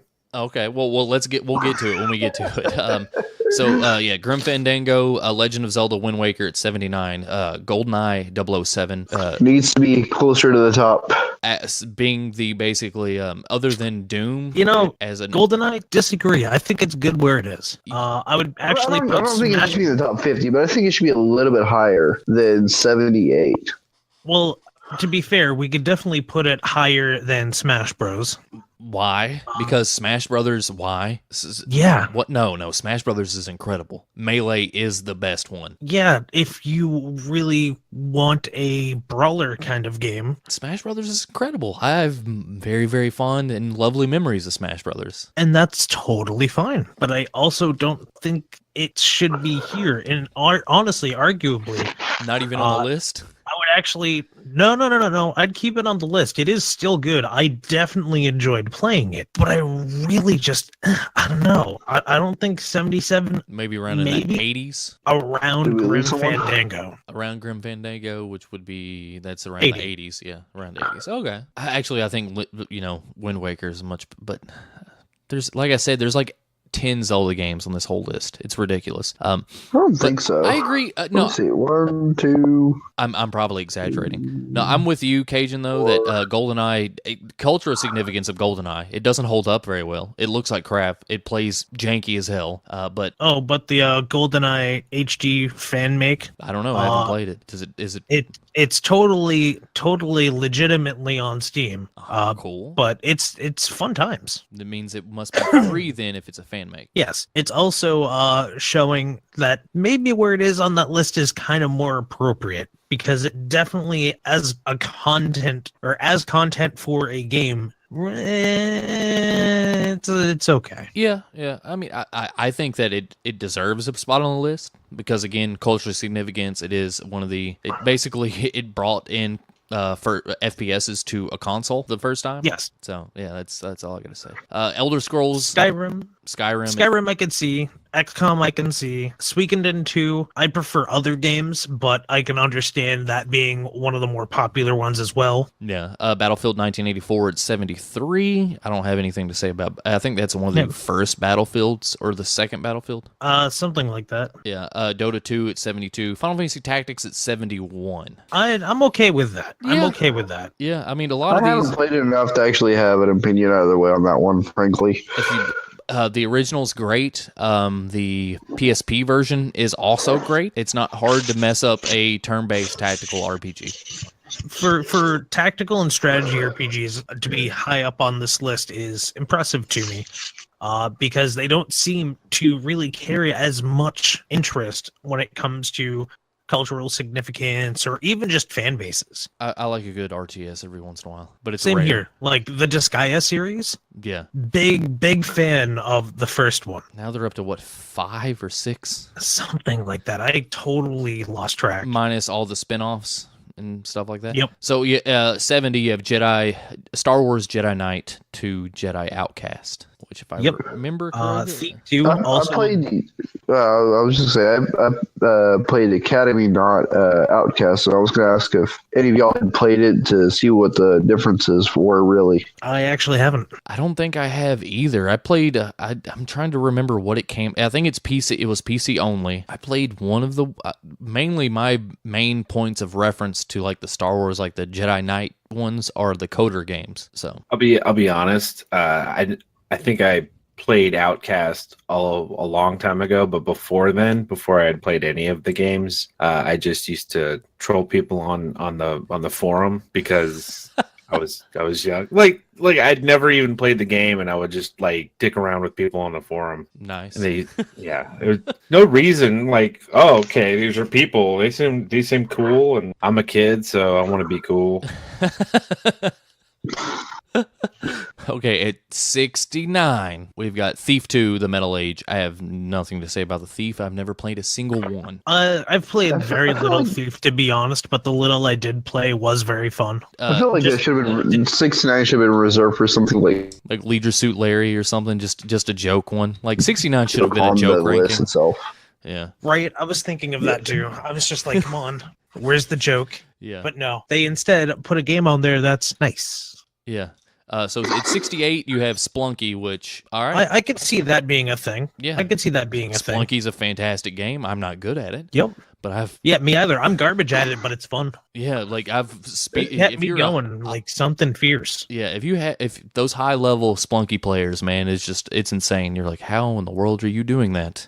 How in the world? As a developer, how the procedural generation works is giving me some really interesting ideas. No, well, So yeah, well, Splunky is other than Splunky and Rogue Legacy were like the two forefront games to roguelikes, like handheld, like indie developed roguelikes. Do you guys have it in front of you right now on the Yes. IGN website? Yes. Yep. Do you see the I just guy? got my list. You see the guy with the mutton chops? He's kind of reaching for that guy's butt instead of the treasure. Yeah. What about it? Wait, what? Yeah, it does look like it, doesn't it? Hey, everyone has their own type of treasure. I want that butt. I think that voice fits him very well. It's like, hey, Splunky, you get that treasure. I want that butt. You can keep all that gold. I'm getting that. I'm getting what they call booty. Yeah, if you're not, you can't just look up the list on IGN, so that then you will get the jokes and the references. If not, Also, looking at the rest of this list, Donkey Kong, a good choice. Surprised I didn't see Donkey Kong Country. it's not on the list at all, or we haven't gotten to it. I didn't see it. Dude, Donkey Kong Country. Pff, come on now. Okay, They got Banjo Kazooie further down though, so it's close. fuck Banjo. Oh, I disagree on calling that close, but I do recognize that Banjo Kazooie is a very popular game. Yeah, that's all you can say is it's popular. It's not. It's not something I enjoyed, but I also got into it later on in life when I was kind of done with the concept of a collectathon. Yeah, because it is a collectathon. No buts about it. It is So- a collectathon. So it's entirely possible that younger me would have fucking loved it. I just never got into So it. I played it when it was still relevant. I played most of the way through the game up until like 1 or 2 levels before the last level. As a collectathon, I think it's a collectathon done really well. Honestly, like thinking about it now, I don't know any other any other place that actually like is just truly outstanding other than just it's a generally good game and a collectathon done well. I mean, maybe some unique mechanics of it. I think it's okay for its spot. Maybe a little bit lower. I think Rock Band could have been higher, frankly. I could see that. Yeah. Team Fortress 2, yeah, definitely I could also see being a little higher. Yeah. I'd actually put it above Rock Band, and I'd probably switch places with Yeah. them. That or I'd switch Rock Band and The Sims and then put TF2 above them. I would put TF2 at least where Banjo Kazooie is. At least a few spots ahead. I could see that. Which, speaking of The Sims, that's 65 after TF2, and I mean, I can see its appeal. And when I had it when I was a kid, I was like, cool, it's like building your own house. Oh, wow, you could do all sorts of mods. So I did that, and I made all sorts of cool stuff with it. But I don't see why it's, I don't know. Even on the list, because ladies like The Sims. I think that one No, there go. not why it's not why it's on the list. I can see why it's on the list. It's still very popular to this day. It's the I just outlet. I don't think that's see- why it's there. What the appeal would be after a week. You get to torture people, and from a godlike perspective. They have a better game. It's called Beyond Good and Evil. Yeah, but like in this game, it's like who got rid of all of the pool exits and the pool ladders? Oh, now we're dead. 'Cause we drowned. Who put Oh, that's who put the true. whole family and drowned them in the pool? Oh, the god. Yeah, no, that's a valid point. You can do some really trolly stuff in there. Who put 50 people in a dark room with one toilet? Huh? Who shit all over the? Shit all over. Yeah, because you said who put 50 people in a dark room with one toilet, and then I just said It was it was a BuzzFeed article where people like described like their most sadistic thing they've done on The Sims, and somebody was like, I put 50 people from the neighborhood into one room and one toilet with no privacy, and people were just pissing and shitting themselves all over the place. Yeah. I'm pretty sure that's a BuzzFeed article that was stolen from a Reddit thread. Oh, probably. that does not surprise me one bit. BuzzFeed stealing from Reddit. Okay, so Oh, actually, this is a really fun fact about The Sims. Will Wright, who made the game, was inspired to make it after his house burned down in a fire and was forced to rebuild his life from the ground up. okay. Huh. And then the next one is interesting, right? Also meant the Right? Sims to be Satirize American consumerism Yeah. for very good reason. Yeah, it basically is. All right, so let's move on. Rock Band at 64. So you have the the best Fallout. Overall, Rock Band, Guitar Hero 2, even Rock Band 2, all 4 of those were pretty fantastic. Oh yeah, they were great for their time. They just Still replayable today. Shit. Yep. Yeah, I recently sold. It started to peter off for both of them when they both hit 3. Yeah, And then any further they went, it's just you could see where it went from there. Although games like that did inspire artists like Post Malone to get into music. What? Post Malone was literally playing Guitar Hero one day, and he was like, "Shit, I wish I knew how to actually play guitar." And he started picking up guitar, and the next thing you know, he's who he is now. He's Post Malone. Yeah. Nice. If y'all haven't played the Rock Band Beatles, it is a lot of fun. I did. It really is. Yeah, I did. It is a good time. That's about everyone's favorite. Is that a cereal or something? Post Malone by Post or? Steve, are you telling a really bad joke? I have no idea what inspired his name, but I can see why everyone's just like, "What is Post Malone? Is it the state of after being Malone?" Leave Post Is there a pre-Malone? I believe Post Malone. Malone by Post cereals. But Malone cereal bars. Okay. I don't know. So, I'm just not into cereal. At 63, you have the best Fallout, Fallout 3. Okay, so confession time. I didn't know what Fallout 3 was when I first bought it, when it first came out. And I played it over like Thanksgiving break in high school. And I literally lost my mind. I thought I was in the game. What? So it goes through the whole, like, spoilers, I guess. But like it goes through the process of like you being born, and I was like, what? And I don't know if I was just strung out on turkey and sweet potatoes, but I was like, wake up, you're in the wasteland. Yo, dog, I was so fucked up on turkey and sweet potatoes over break. Man, have you played Fallout? Shit. I didn't watch that when I wasn't even playing a game. I mean, technically, some people would argue that the current U.S. situation is kind of like the modern wasteland. But that tangent for another day. I could also see why playing so much of it, your brain just goes, whoa. Got any caps? Smooth skin?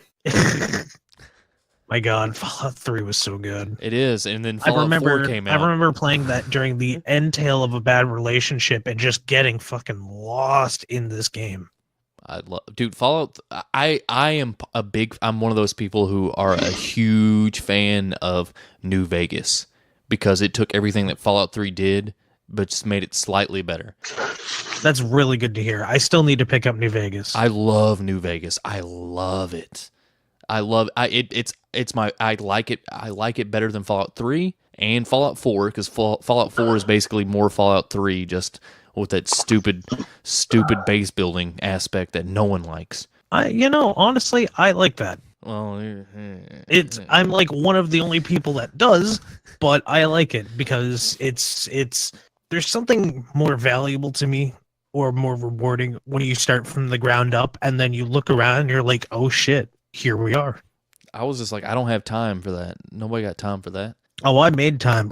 I made sure anyone that came by to try to tell me that I didn't have time, they just got sniped. Yeah, well, to tell a story on myself and about Fallout 3 and mainly it was Fallout 3 and New Vegas because I think I picked them up around the same time. I think I got Fallout 3 a few months after it came out, I believe, because I remember watching footage of E3 and them showing off Fallout 3 and how you could load up one of the trash bazookas and shoot teddy bears and make people's heads explode and plates and all that other stuff. I remember watching that footage at my buddy's house because G4 used to show the E3 conferences, and I remember watching that. But the story and the anecdote that I have for it is that Fallout is one of those games that when I was dating my wife, my now wife, she would call me and be like, hey, when are you coming over? I'm like, oh, I'll be over in about 30 minutes or so. I would get a phone call 4 hours later with her asking me, where are you? What are you doing? And I'm like, oh, shit. What time is it? And she's like, you said you were going to be coming over here like 30 minutes ago. I'm like, oh, I'm sorry. I was playing Fallout, and I utterly and truly lost track of time. Yep, sounds about right. Yeah. Here's the last thing I'll say about Fallout 3. Anybody who knows me knows I absolutely hates durability on weapons and breakable weapons. But Fallout 3 has one of the best systems because you can repair it with the same kind of weapon. Is that on the forefront of your mind because of Zelda? Yes. I hate That's exactly because I just talked about it with Jay on the drive up to Columbus, and I was like, if I had the power over, if we made a game and it had durability on weapons, this is how I would do it. Yes, I agree.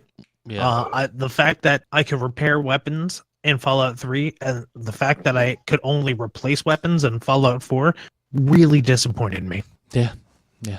I don't know. So I mean, granted, to each their own, but, yeah. So at 62, Banjo-Kazooie.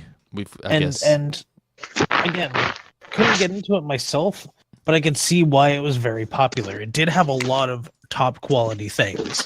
Yeah. At 61, one of my favorite Super Mario games, Yoshi's Island.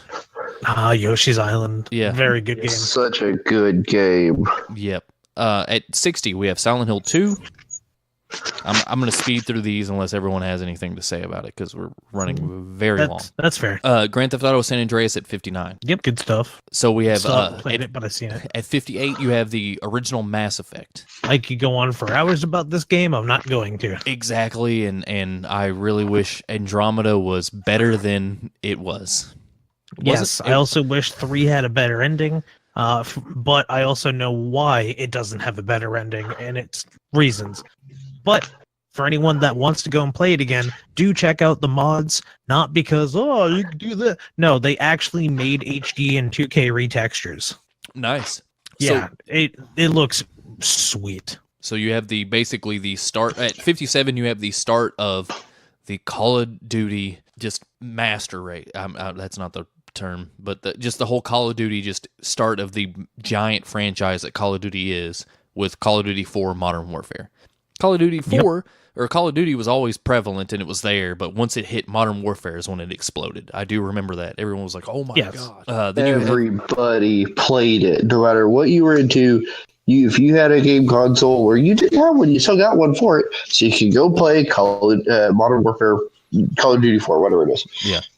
Calling gunshots and blow crap up and just troll each other. Yeah, I actually didn't get into Call of Duty until Call of Duty Modern Warfare 2, and that is my jam. Like, I love Modern Warfare 2. Like, I would play that till no end, and that is how I got one of my nicknames, Akimbo Slice, because I used to run dual G18s. That's all I would run with the scavenger perk and the ninja and then the fast run. So you just makes sense. Yeah, so you would just run dual G18s. And mainly 90% of the time that I played Modern Warfare 2, I was blackout drunk because I was also in my early 20s. The little times I played those, I just went on my friend's account and just shield killed people. And he was like, "You were getting me such shitty scores right now." Yeah, and I was like, "Sorry." Dude, my KD, my KD, bro, my KD. No, it was more like gamer score and people leaving like bad reviews or whatever it is for Xbox Live. Oh yeah, because because you were basically this guy shield killed the whole round, and I'm just like, "Fuck you." And there's kids trying to talk shit, and I'm just like, "Man, I wonder if your parents know how you're telling me about how my mom does this and that." Yeah. Talk about toxic environments, man. Shoo. Actually, fun story for that, and then we can go on. There was one time that happened, and this one kid was just talking so much shit and dropping racial slurs, and a friend of mine goes, "I wonder if your parents know what you're saying." He's like, "Yeah, whatever. I don't give a fuck.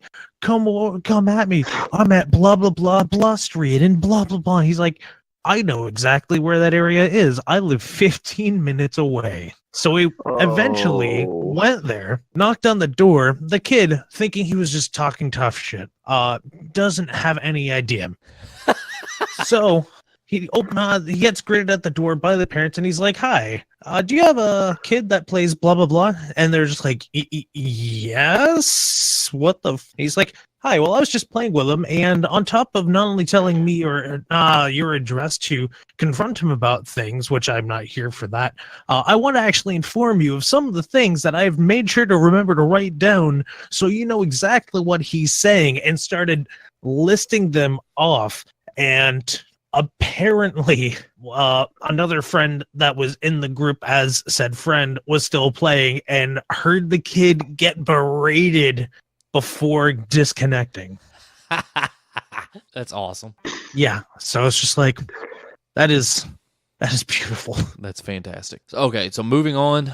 Yep. Unless anyone has anything to elaborate on, I agree. Call of Duty's there; it deserves a spot. I'm not really paying attention to the listing, and I think it probably deserves mid-50s because It's significant. It's a good spot. So at 56, we have Batman: Arkham City. Yeah, I'd actually put that there. Not only was it a really good game, it actually also provided a lot of mechanics that were going to be used in future, not only installments of that title, but in other titles. A lot of Assassin's Creed games. Yup. A lot of beat 'em up and brawler type open world games. Yeah. Yeah, oh yeah. The Witness at 55. Jonathan Blow's basically magnum opus. I got a question. So I'm reading the description on this because I've never gotten to play this. How similar is this to Myst? Because it sounds very similar. It is highly influenced by Myst. There are thousands of puzzles. They are very difficult, and I believe IGN gave it a 10 when it came out. Damn. Like it's not my cup of tea. I'm not a big like adventure puzzle game. Like I like, your standard puzzle games like Tetris, so on and so forth. Like, match threes stuff, like puzzle games. Not like these. Not these puzzle games. I don't have the patience to do them. Cajun, did you die? No. He just pulled a Steve. He's gone. He's gone. All right, we'll get back to that. So at 54, you have Journey. He's not. Yeah, his mic disappeared on the Discord. So at 53, we have 54. We have Journey. You know that game, Journey. I know of it. I've never played it. Oh my God! Same. What? Yeah. What? I've always wanted to. Man, Steve, if you had PlayStation Plus like 9 months ago, they gave it away for free. Just to let you know. I'll figure out a way to play it, but I wanted to play it since I saw it. It's great. The game is basically I'm not going to tell you anything about it really, but the game is basically you play as this desert dude and you try to get up the mountain, and the whole game is basically the journey to the tip of the mountain and those you encounter, are actual real people. I see. So yeah. So at 53 we have Uncharted 2 Among Thieves, the best Uncharted game. 52. See, wait. What were you as a little caveat about the Uncharted games, as much as a Naughty Dog fanboy as I am, I haven't played any of the Uncharted games. Dude, do you own a PS4 or a PS3? I have a PS4. I've only had it for a year, so I'm planning on it. Go buy the Uncharted collection. I think you get all three of them, and then the fourth one. I mean, I could possibly just give it to you because I've beat it and played it, and I'm just like, I could sell it for probably $5 to GameStop, or share it with someone. Whoa! So really? Yeah, I guess. Yeah, I don't care. I mean, it's either sell it for pennies or let someone enjoy it. I will give you a cool $20. I don't think that's needed, but I appreciate it. Yeah, Uncharted. $20. Take it or leave it. Yeah, Uncharted is all right. 30. Just take my money. Uncharted is great. It's a great franchise.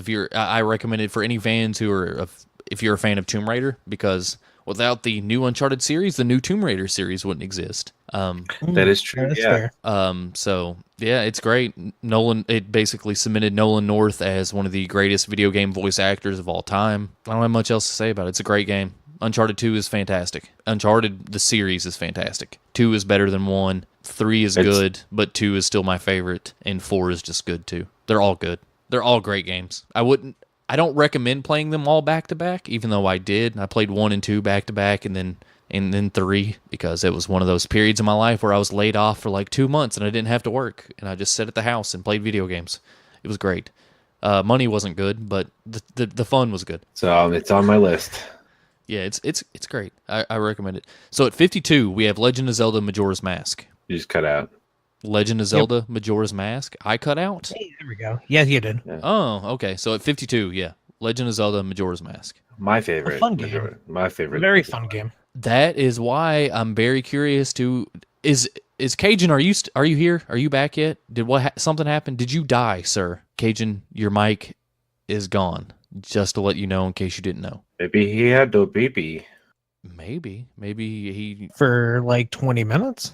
maybe So long pee-pee. Yeah, he did say BRB, so okay. All right, so I guess he had to go do something. Maybe his son woke up. His child. I understand that. Okay, so at 50, yeah, Majora's Mask, I don't have much to say about it. I agree. I mean, the ranking, it deserves a ranking. It's great. It's fantastic. I like it. I have yet... I guess the zeitgeist around it has changed a lot because I remember a lot of people hating it at the time when it first came out. I mean, yeah, because it wasn't Ocarina of Time, and you brought it out shortly after Ocarina of Time, and everyone's going to have that precedent set, and they're going to go, well, this isn't the happier, this is a little more weird, and this is that, and I don't like how it's changing into this, and it's all masks, and I'm just sitting here years later going, yeah, but it's the only one where in the timeline Link essentially dies at the beginning. Thematically, my favorite, and it makes the most sense to me. It's good. I really like it. I never played the remake. I should have on the 3DS, but I no longer have a 3DS because I sold it shortly after I got my Switch, and I was like, I never need you again. Sold. So I'm just reading the little did you know pieces, and apparently it was born out of the reluctance to create an Ocarina of Time expansion for the N64 disk drive called Ura Zelda, and Miyamoto dared Eiji Aonuma to create a sequel in 1 year, and as a reward they would cancel the expansion. So out of spite, Majora's Mask was made. Yep, that's it. Yeah, I've heard that. That is incredible. He made a whole game in a year. I resonate with that level of spite on so many levels. That's why like 80% of the assets are all taken from Ocarina. Yeah, which makes perfect sense at that point. It's active. The last little did you know thing on the IGN. It says active development for Ocarina of Time took 4 years, but Majora's Mask was finished in just one by reusing the engine and assets. Yep, that so good. Is awesome. So at 51 we have Overwatch. Yeah, it's great. Overwatch is phenomenal. Yeah, I'm not even gonna. Haven't played it. It's very fun, very engaging, and there's absolutely something that many people can enjoy about it. Yeah, no, I mean, there's a reason why there's the Overwatch League. There's the reason why Blizzard started like a whole esports league based off of one game. Well, I mean, yeah, because they want to keep relevancy, but at the same time, they also have a lot of depth in their characters and amount of detail and interconnectivity. Yeah, they did. They just they basically Blizzard keeps building on the lore of it. It's great. I mean, I don't play it anymore, but when it first came out, I played it. I was like, this is great. The art style's fantastic. Everything about this is great. It feels great. All the characters feel unique and different. Everything about this is great. I also like StarCraft. Did I say something about StarCraft? It's just everything could have also been applied to StarCraft. Yeah. No, I mean, I mean, you're right. And I also like StarCraft as well. Yeah, StarCraft is awesome. It's better than Warcraft, but, too bad StarCraft Ghost never saw the light of day. Too bad, yeah. Yeah. Okay, at 51, we have Deus Ex, the first one. The original Deus Ex. Okay. I mean, I have nothing to say about that because I never played it. Also, that was number 50, not 51. Oh, 50. Yeah, Overwatch was 51. Baldur's Gate at 49. Miss Pac-Man at 48. Counter-Strike 1.6 at 47. Persona 4 Golden at 46. Heard a lot of good things about Persona 4. Oh, haven't played it yet. If you do not play Persona 4, play Persona 4 Golden.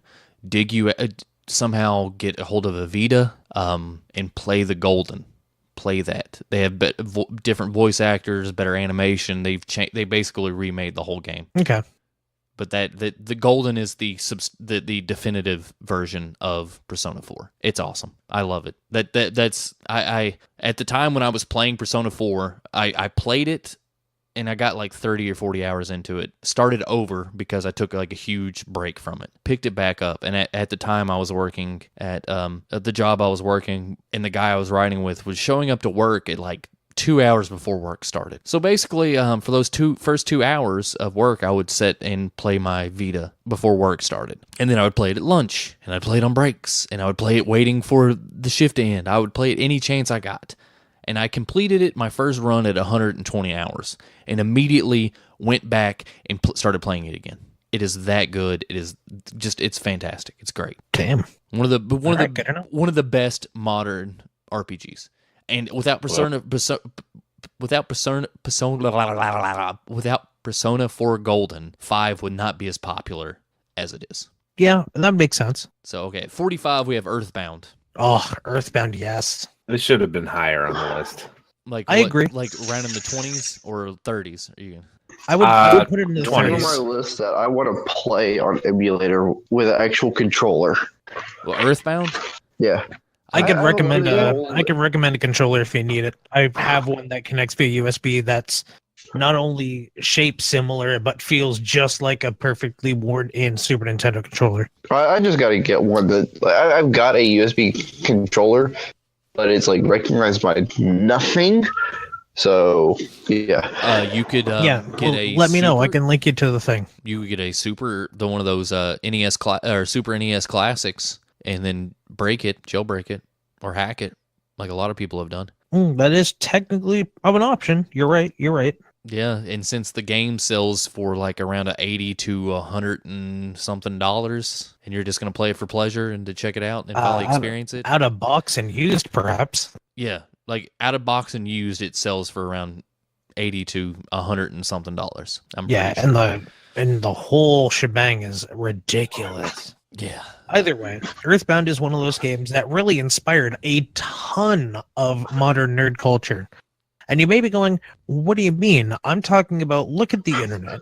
Look at a lot of people's shirts. You might recognize things like Fangamer. You might recognize things like Sanchi and a bunch of other places that have obviously made merchandise for video games. Earthbound was the genesis for Fangamer because that originally started off on the Starman.net forums as a bunch of people that just happened to enjoy the game that eventually decided, screw it, I want to make some clothes that also look like this, or a hat, or pins, or a poster, and they actually enmassed a bunch of fan-made stuff.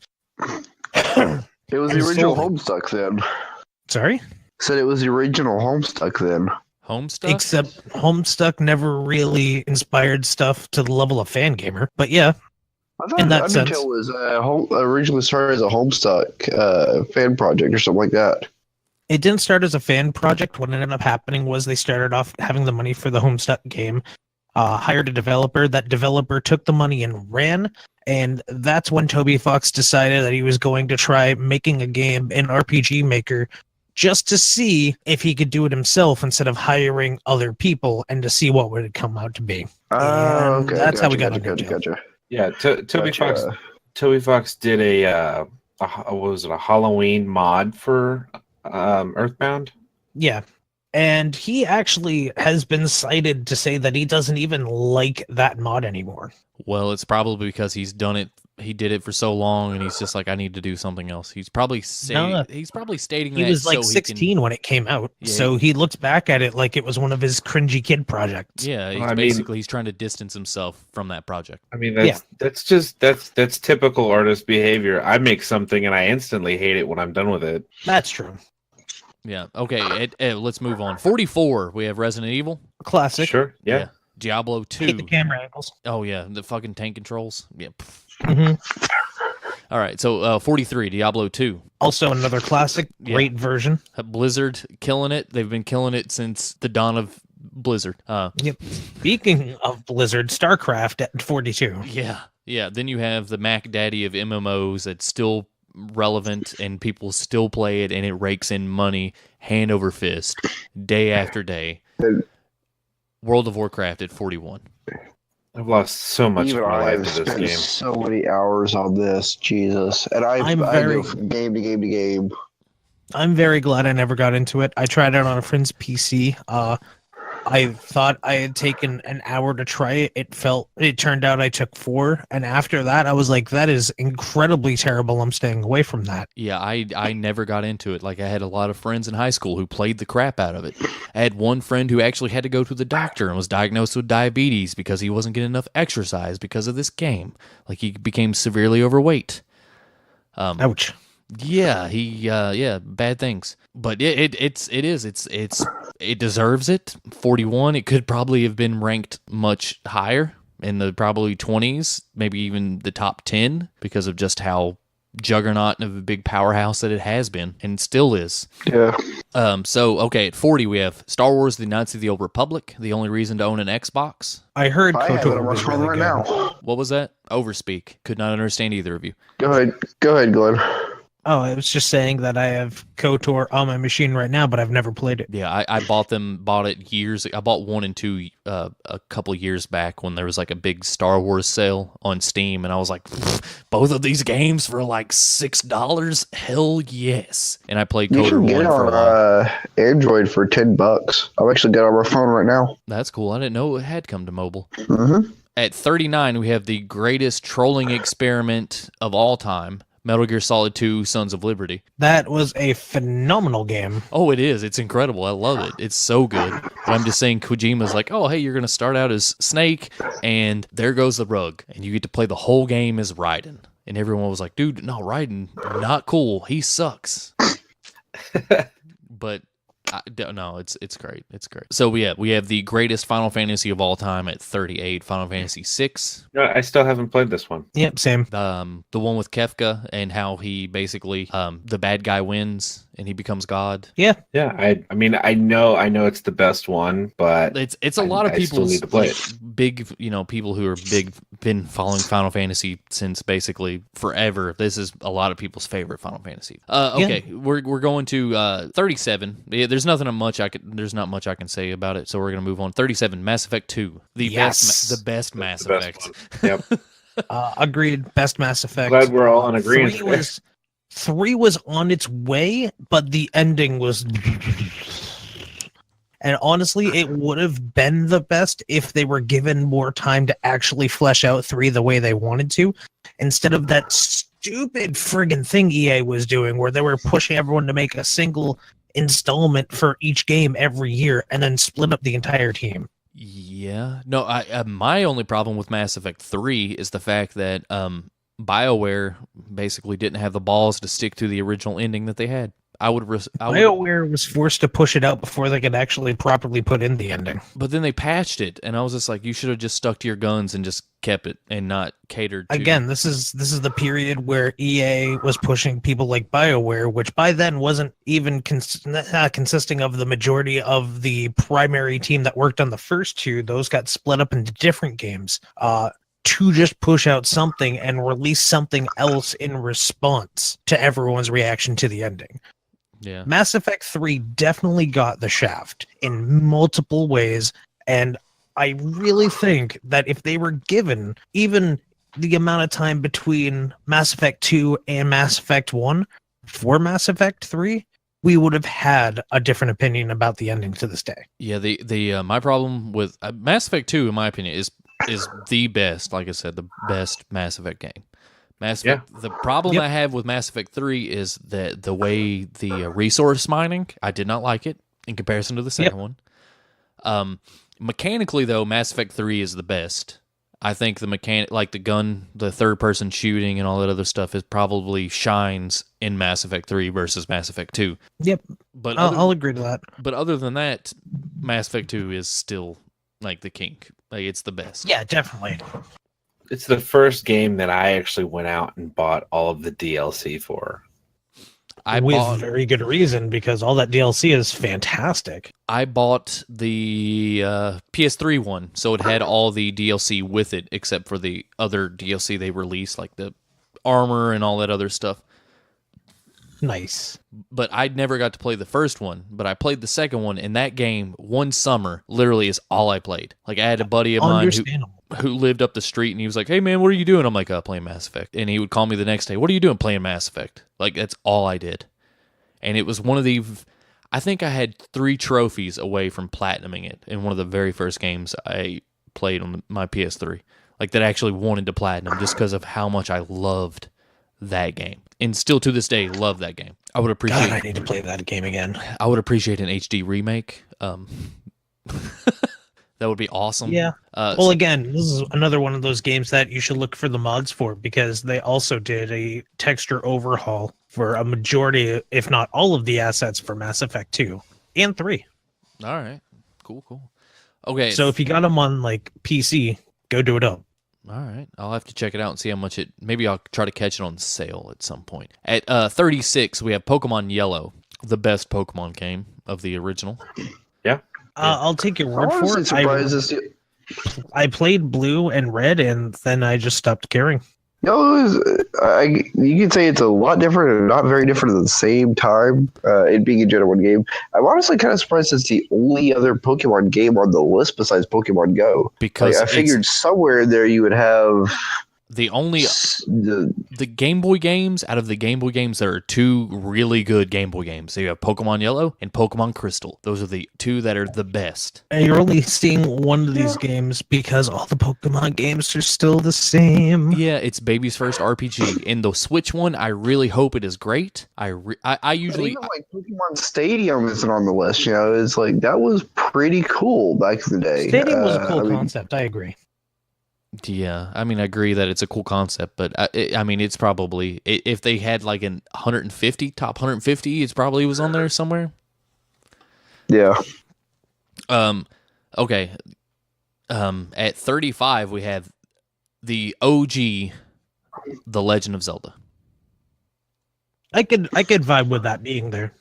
And full disclosure, I've never played the original Zelda. Really? Nope, never played it. My first It's taste on my list of need a controller.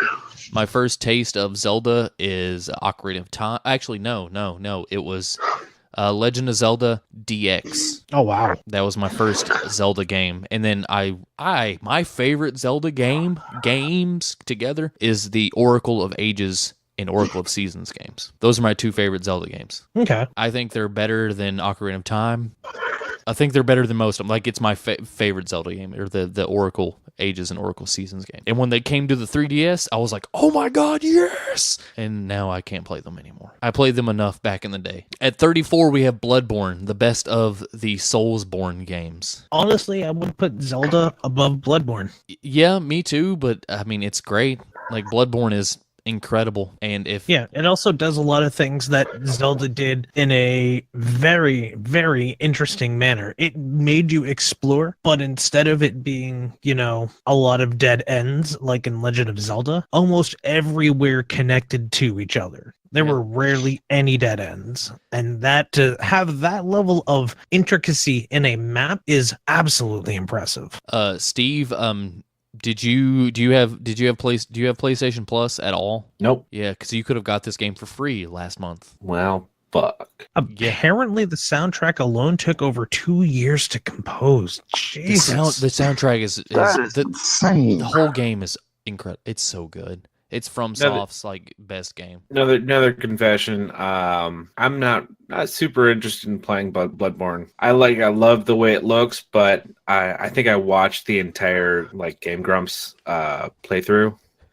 Same. Did you watch the one where for half an hour they were stuck in one spot, like in the cathedral? They're like, where do I put this key? Where do I put this key? Where does it go? Oh yeah. Yep. And so I was kind of whole series. So I was kind of like, meh. I lived it already. I don't need to do it again. I dig that. Yeah, no, it's good though. It's a great game. It deserves to be in the top 100. Okay, so 33, we have Metroid Prime. Yes. One of the few big AAA games that I have actually finished. We have at 32, the greatest Resident Evil game of all time, Resident Evil 4. Yeah. Yes, where a bunch of white people pretend to be Spanish. Nice. It was great for its time. I bought it on Capcom had a sale last year, sometime around October, and I bought a pack of Resident Evil 4, 5, and 6 for $20. And I was like, all right, that's a pretty good deal. It was all digital. I booted up Resident Evil 4. I was like, this game is incredible. And it doesn't play as good as it should. Why? Because horror games have evolved, and the whole pivoting from one foot is super dated. Hence why I think Dead Space is a much better game than Resident Evil 4, but Resident Evil 4 is still a very good game. Yeah, you don't see Dead Space on this list. Yeah, Dead Space is... The first one is great. Like, it's I don't know. I don't think we've gotten to it yet. So, okay. Well, moving on. 31, we have Witcher 3 Wild Hunt. I agree that it is a great game, spot-wise. I haven't played it, but I've heard nothing but great things about it. They have tons of sales. Glenn, I don't know what your setup is, but... The answer is I could definitely play it now.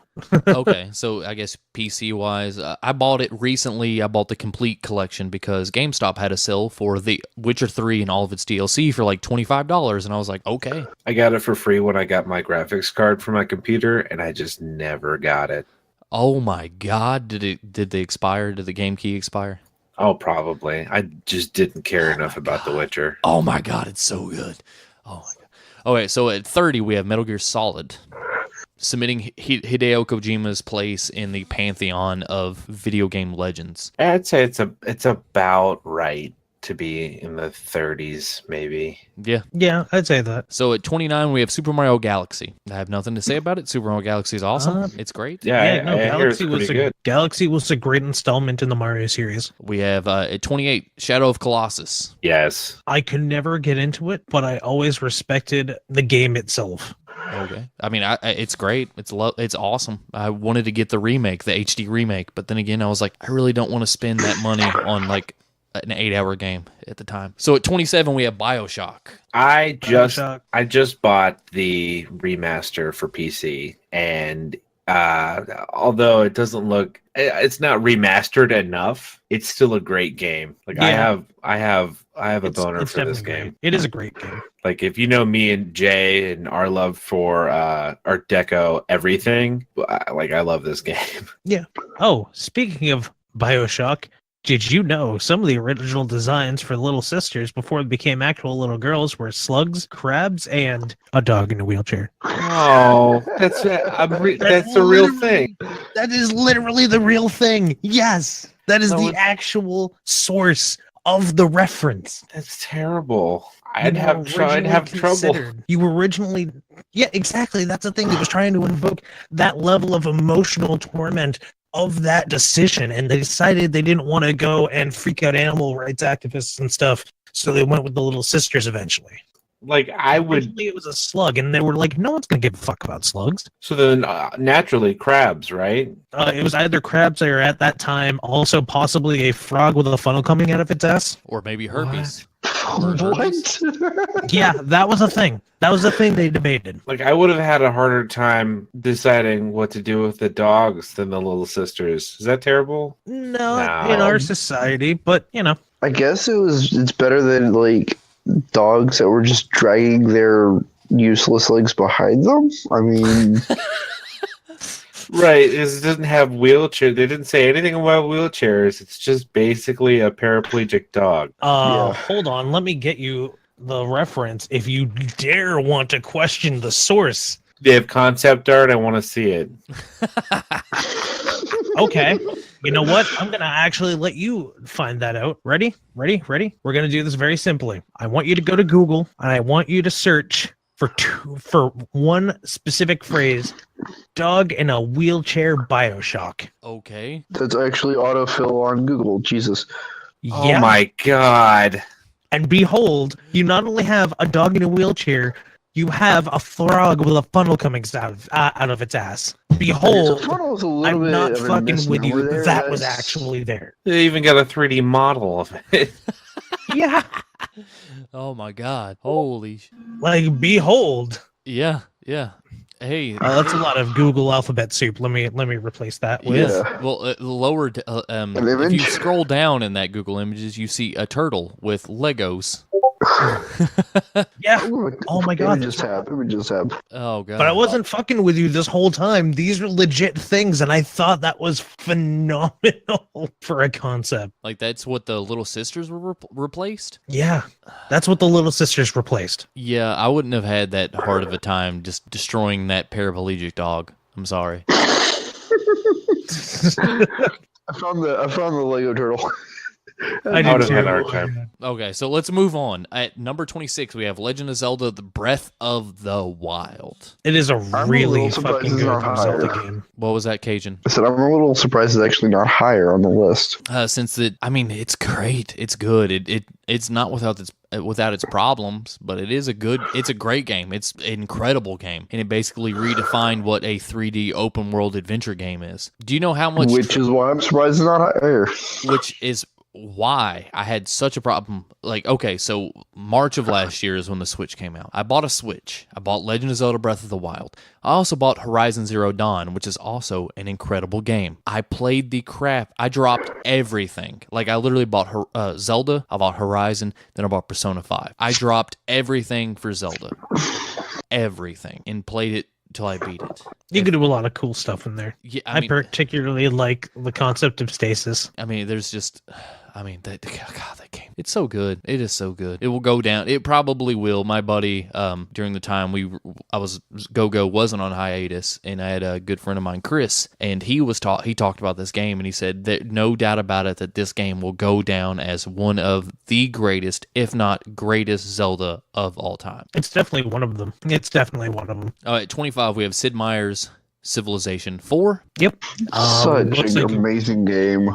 Like I said, I like an RTS every once in a while, I like a Civ game every once in a while. I spent more time on 3, but 4 is nothing to be scoffed at all. I bought Civ 5 at a Steam sale for like $10, and I have dabbled in it. I was like, I just don't have the time right now to really get into the nitty-gritty of a Civilization game. Number 24, Jay and lots of people of Wraith Games' favorite and my least favorite game, Minecraft. I think I would like Minecraft if I didn't know the creator was such a garbage heap. Oh, yeah.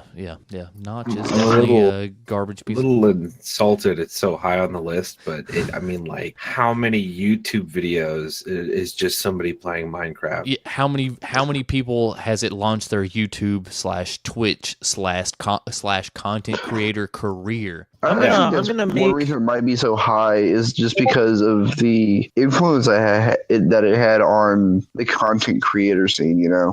Like, it's up there with the Twitch plays Pokemon, frankly, or probably better, more than. I'm honestly going to make this comparison, and I'm going to get some probably immediate reactions. I honestly think Minecraft for the last since 2009, so the last 10 years, essentially became Mario for a new generation. And you may be going, what do you mean? You're playing as a nobody.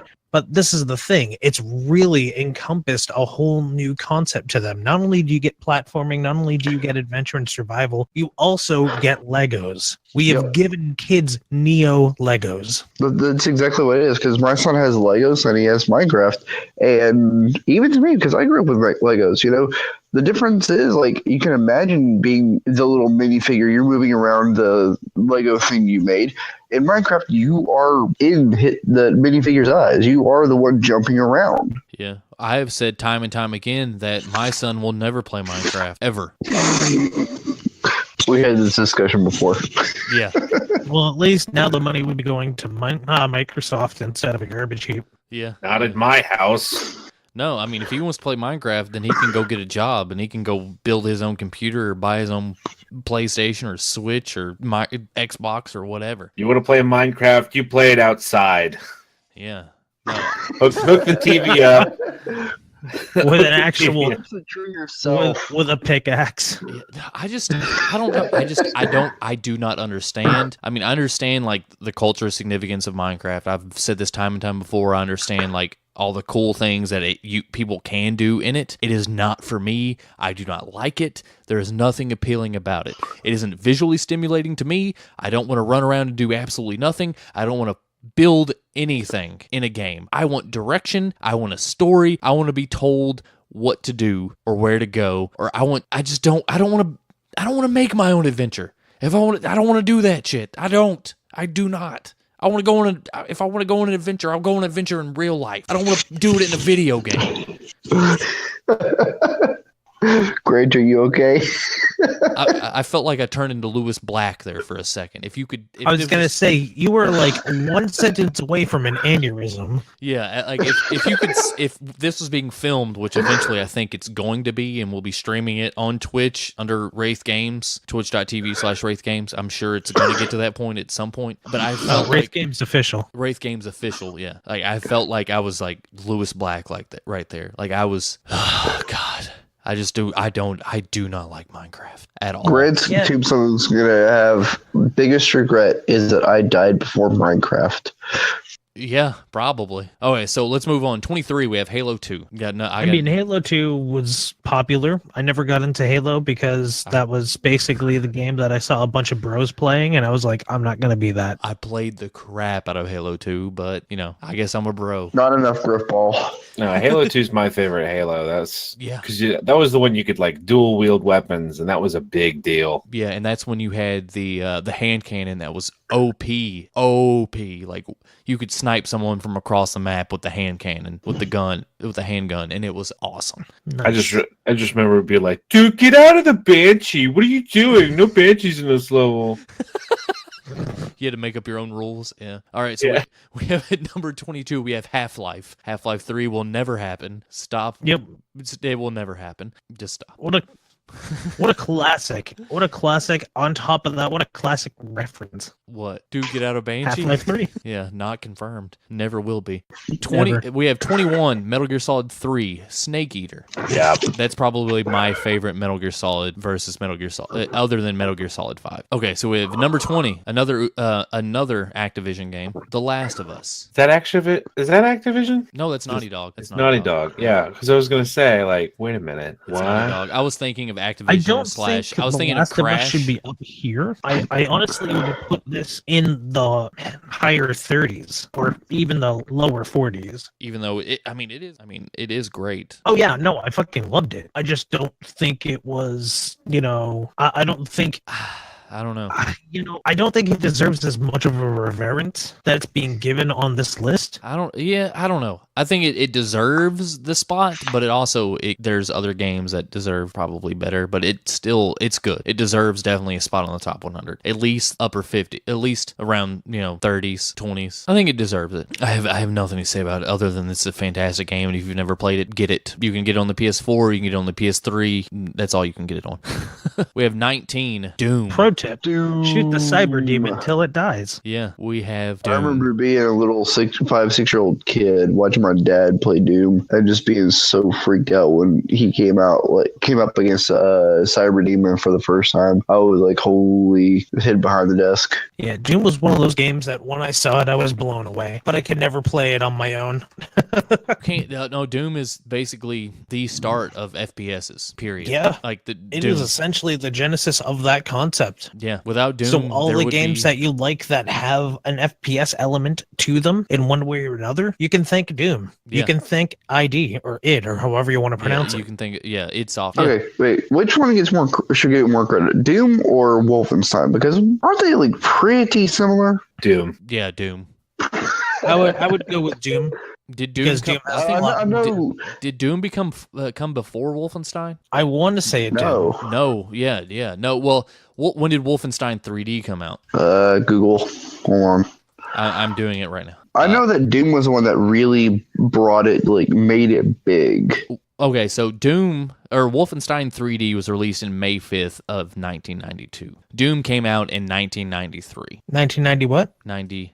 May 5th, 1992 was Wolfenstein 3D. Okay, and what about Doom? Doom came out in 93. Gotcha. Wow, really? Yeah. But I would say Doom has much more of cultural significance, either a lot of because of the controversy behind the original Doom that came out. That would hark back to one of our first episodes, the first episode we did when we talked about gun violence. We talked about Columbine and all that other stuff. I mean, just go listen to the first episode if you're confused, everybody.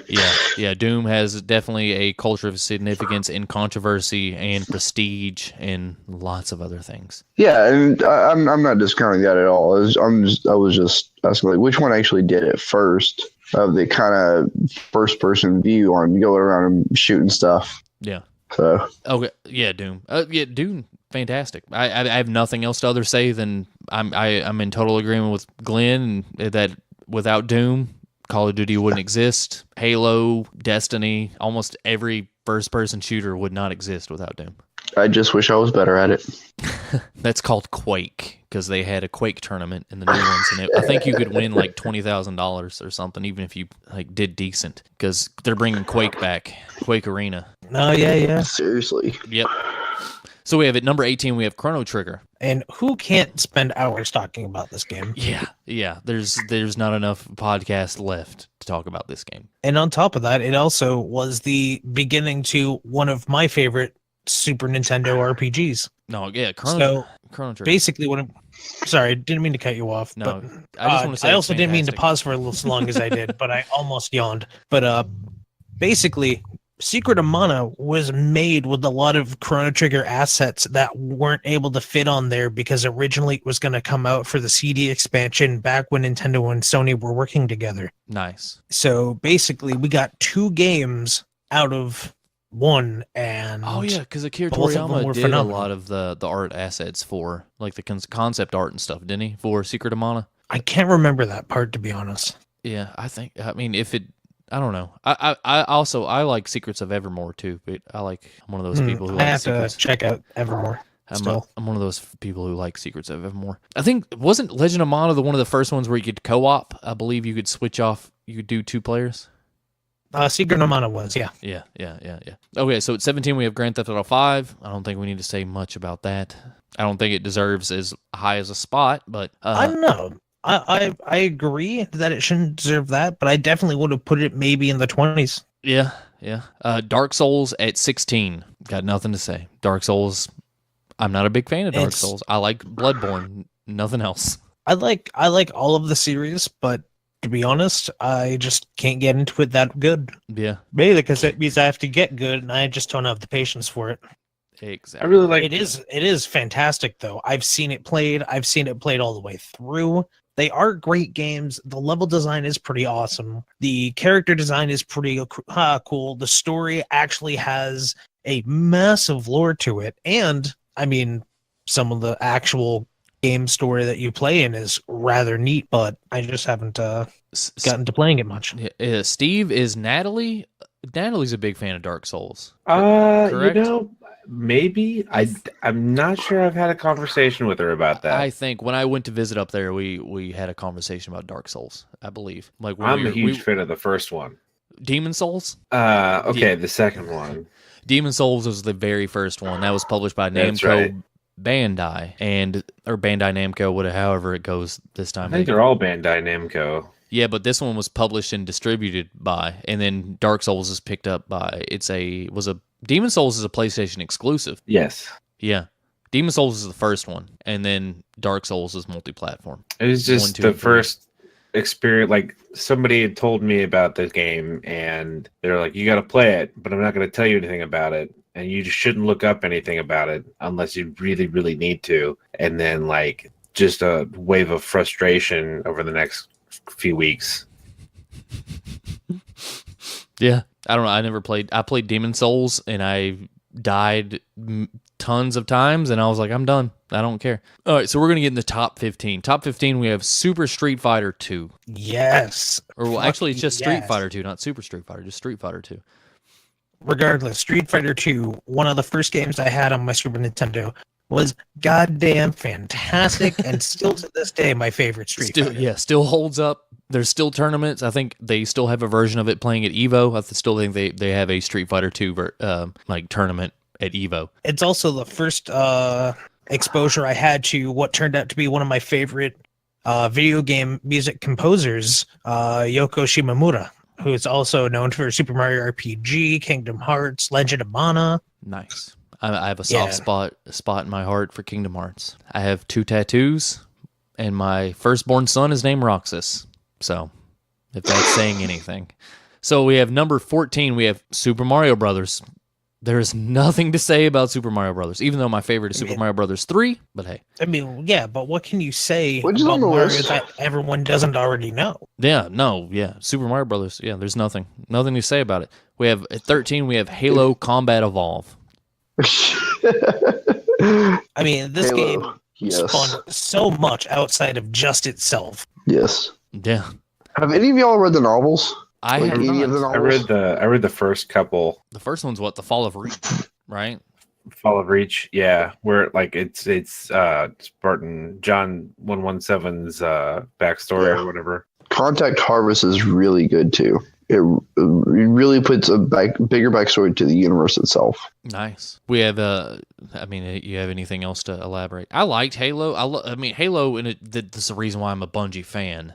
It's the reason why I play Destiny, because I like Bungie. I like what they've done with the shooter genre. I like how they've modernized it, how they've done interesting and innovative things with first-person shooters. It gave us Red versus Blue. Yeah, exactly. We have at 12, we have Castlevania Symphony of the Night, the greatest, best Castlevania. It is, in itself, a fantastic example of how any Metroidvania can really take the RPG elements and make them just, what's the word I was looking for?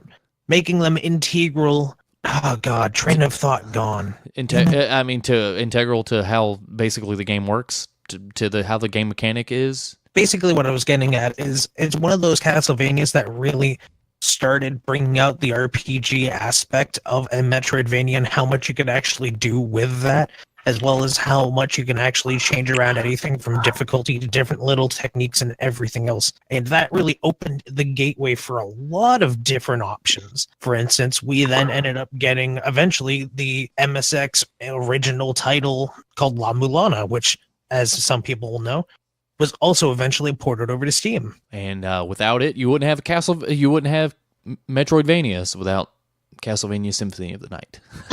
I mean, you also wouldn't have it without Metroid. To be fair, which is on the list too.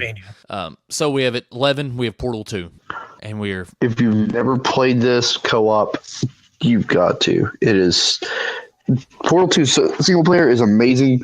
Co-op is even fucking better. I played it co-op first. So did I. I have another confession. I've never played a Portal game. Do it. Yes. Yeah, you need to play this one. It's definitely something you should play. I mean, the only reason, I just, I don't know. I don't play. I never played a lot of PC games, and I wasn't an Xbox guy, so I never played the orange box or anything like that. And I never bought the orange box for Xbox. I never bought it. I never bought it on the PS3 either. So I would. I promise you, once you start playing it, you're gonna be pissed that the sun is up. You're like, I just want to finish the next puzzle, and you're only halfway through the game. I've watched speed runs. I've seen speed runs of them just going through and beating the whole game in like under 5 minutes. It's pretty cool. So this might be nitpicking, but I would totally swap this with the game in the number 8 spot. Okay. So here we go. The top 10. We got Super Mario 64. Garbage. What? Okay, so yeah. Now that we're here, Disagree. What is your problem with Super Mario 64? It is visual barf. That's why. Congratulations! It was visual barf. What can we say about the first game or what was a launch title? Basically, the birth for the N64 and the birth of the 3D platformer. No. The N64 in itself, everything was block garbage, so we can't really discredit that. Your favorite games, what made you do what you want to do, Steve? Crash and Spyro would not exist without Super Mario 64. And keep in mind, also Crash Bandicoot came out almost the exact same time as Super Mario 64, and it still looked like block garbage. What, Crash Bandicoot? No, Crash Bandicoot 1 still looks great. like block garbage today, man. Yeah. Okay. Crash Bandicoot looks like block garbage from what was it, 1995? That's the exact point I'm also making about Mario 64. Other than it looking like crap. As much as it was lauded earlier in the show, it looks like worse block garbage than Mario. Yeah. Well, I agree. I mean, there's no lying about that. All those games look like crap. Visually, they have not held up. They do not hold up to time at all. I'll have to respectfully disagree. There was a theme, and everything went together when it was designed by when Crash Bandicoot was designed. I'll agree to that. Mario is a cacophony of checkerboard patterns and a kid's play place from McDonald's. I mean, with the worst camera controls. Okay, that I'll agree with. The camera controls were bullshit. Yeah, if you're gonna play it, I just play the 3DS version because it's much better. I will also say that I think that design choice was basically kept in mind because you were meant to go running around and exploring and try new all things. And I mean, fucking kids' playgrounds. What do you expect? They're running around, jumping, climbing all over things, and all of it looks visually terrible anyway.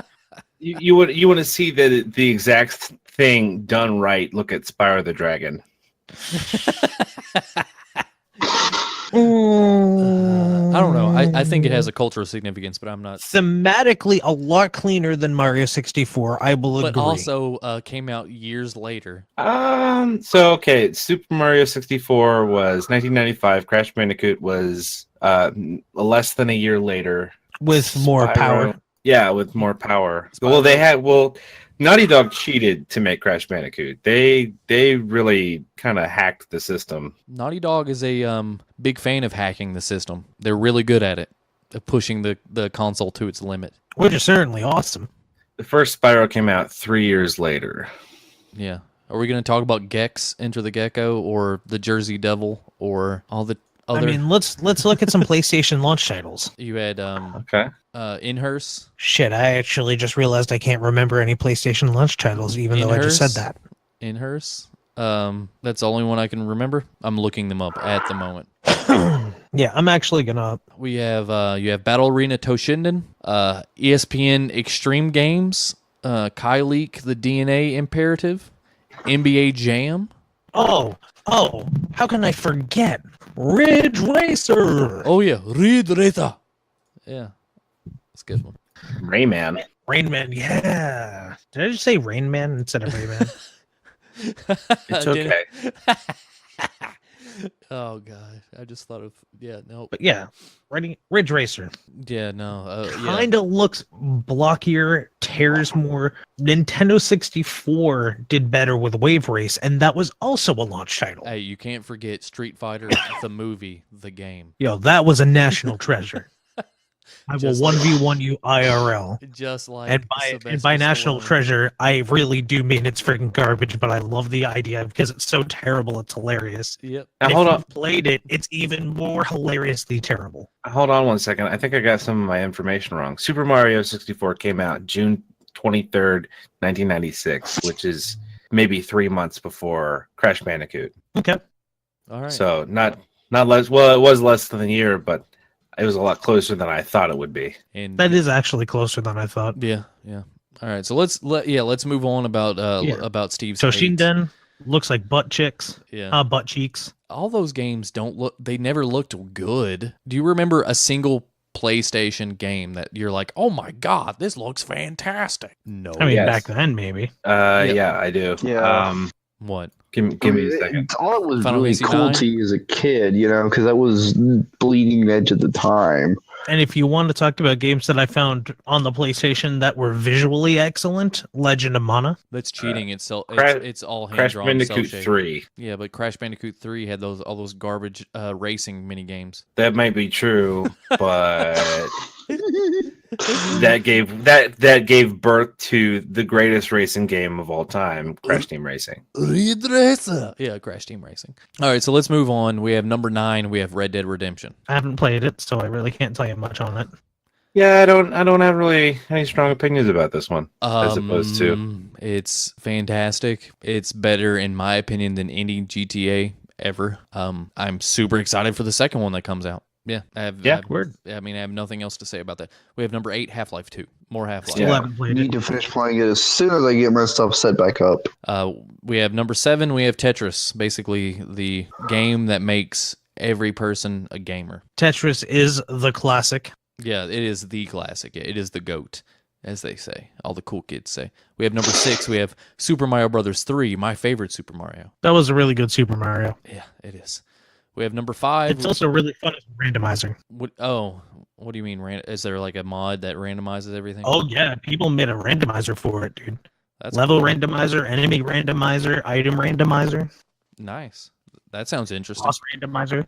Like, yeah, I'll link you in a little bit because it is fun as hell to watch because you look at it and you're like, this is what I remember. What the hell is this? Man, okay, so this is great because Jay's not here. Because like these past maybe from Tetris down, I think are all his favorite games. And he would just be gushing like crazy. Yeah, we wouldn't get out of here until like 3:00 in the morning. It's been running long. We've been recording as of right now 3 hours and 11 minutes. Yeah, I've been holding in a pee, Nice. so It's a very, very long episode.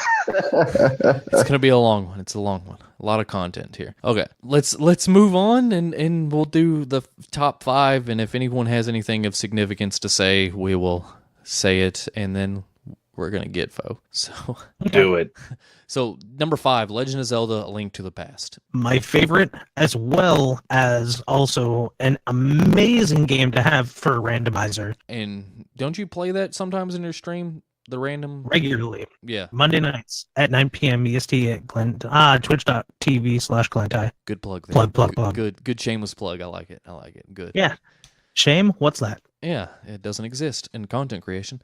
Okay, at number 4 we have True. Super Metroid. A pretty good game. Metroid. I've never heard of it. I don't know what you're talking about. Oh, that's a cool did you know? It says Super Metroid was released on a 24 megabit cartridge, making it the largest SNES game at the time. Damn. Dang. It was developed by a core team of just 15 people. Oh, can we reverse for like 5 seconds? What? Back to Legend of Zelda: Link to the Yeah. Past.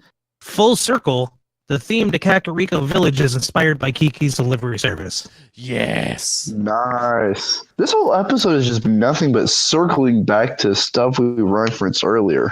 Yeah, it's great. It's great. Yeah. Yeah. I don't know. I don't have much to say about Super Metroid. It's fantastic. It is fantastic. It's also a really fun randomizer, apparently. Apparently, it sold poorly in Japan, but fared far better in the U.S. That's why everyone in the United States loves Metroid, but they don't really make it very often. Nintendo's.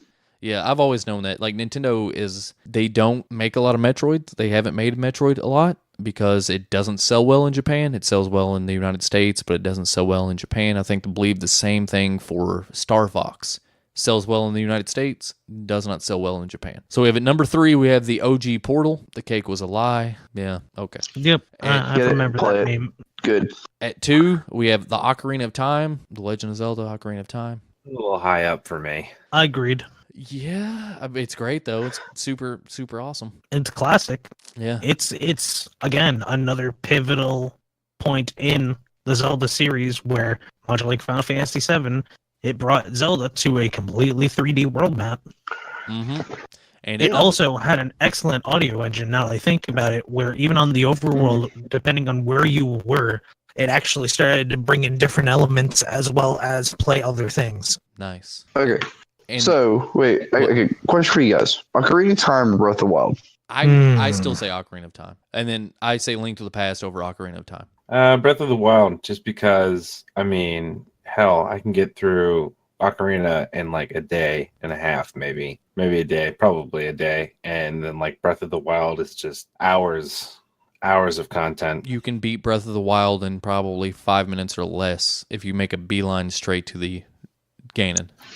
Yeah, if I really want to get angry and like hate myself. But I mean, the thing about like that goes to another conversation about Legend of Zelda, and that Breath of the Wild is going to be a whole new generation's Zelda. Like every generation that you've ever talked to with gaming and stuff has their Zelda. Yeah, like 15 years from now, they'll be like, "Oh man, you ever played Breath of the Wild?" And they'll be like, it was culturally significant, but it really sucks compared to Zelda, the man of many faces." Yeah. Yeah, exactly. Which is just a reboot of Majora's Mask.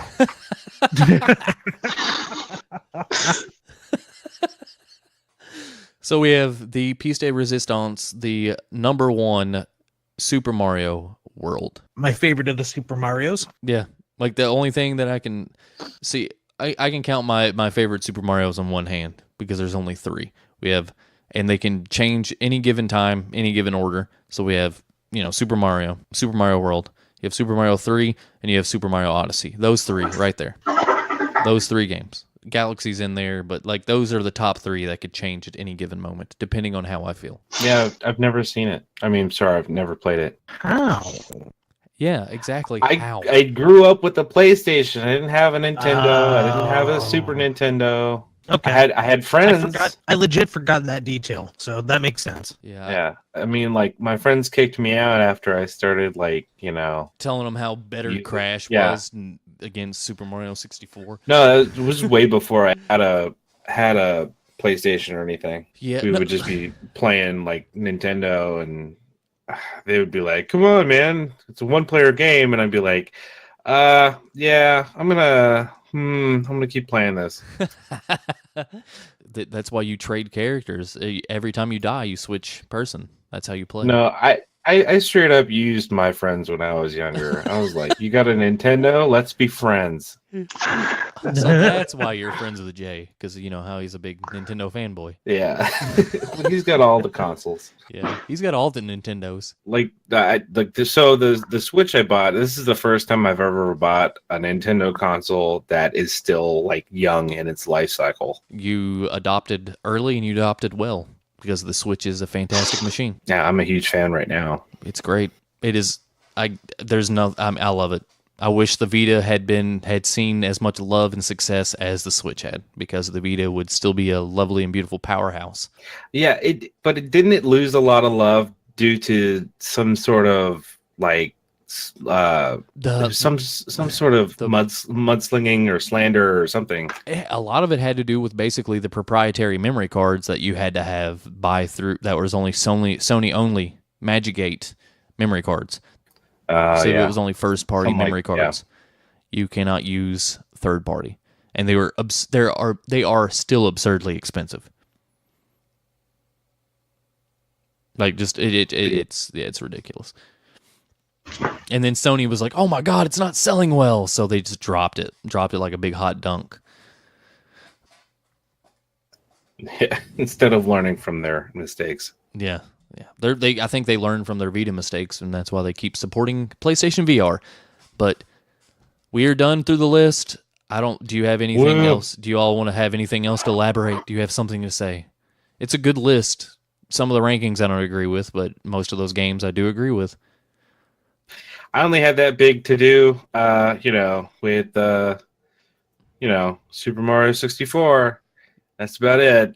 You're not the first person I have met that hates. Oh, you hate Mario 64. I have a friend named Aaron, who completely and utterly hates Mario. Period.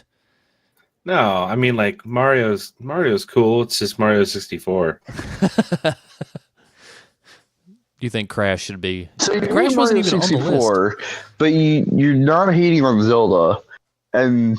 No. I mean, it's not like Zelda Ocarina of Time was amazing graphics here. No, but it went together. It didn't have crazy go nuts textures all over the place, or did it?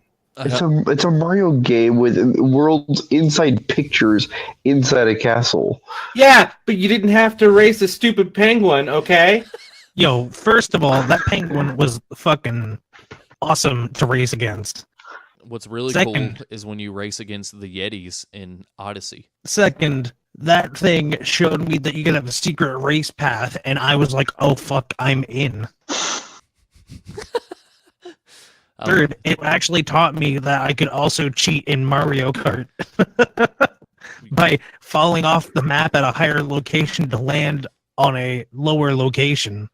You're just shout outs to Rainbow Road on Mario Kart 64. That worked like 25% of the time. It worked more often than that when I tried it back then. It was like Sex Panther. It was really just a mix between angle and when you made the jump. Yeah, 60% of the time it works every time, right? Ron Burgundy. Not that level. Yeah. Okay. No one has anything else other than you all are going to argue about Mario. I would let you all argue. I would just say gloves off, have at it, boys. Let's do this thing. But it is a 3-hour-long podcast, and it's going to take me days to edit this. It's super long. So Yeah.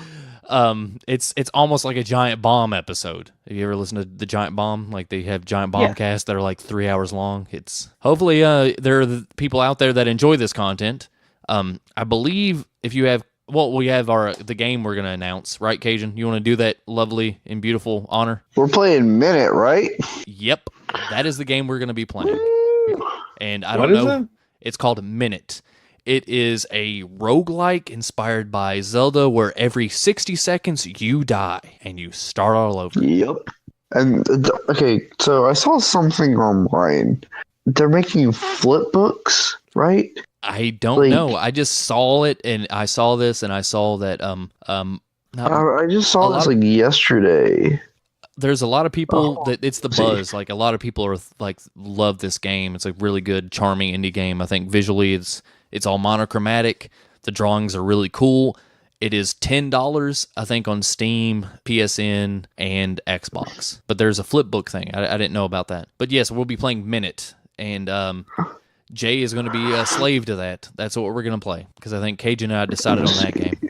But next week, we're going to be getting together, and we're going to be, I think, hopefully recording about Jay and the PAX crew about PAX. That's what we're going to be coming. If he hasn't died from the PAX crud. Yeah, we're going to be doing a PAX East 2018 special next week, and then the following week we'll be talking about Minute, hopefully, if Jay gets around to playing it.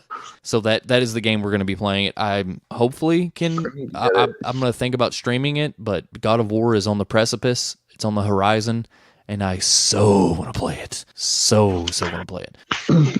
Oh, dang. What are you saying? Oh, dang about? Sorry, Dang. I gotta mess up for sure. Wow. Every now and then I'll have my shoulder pop, like a deep pop, and it's just like it's so much tension built up in it. I didn't realize there's like, oh, it feels so much better. Oh God, my shoulder just blew a load all inside of my body.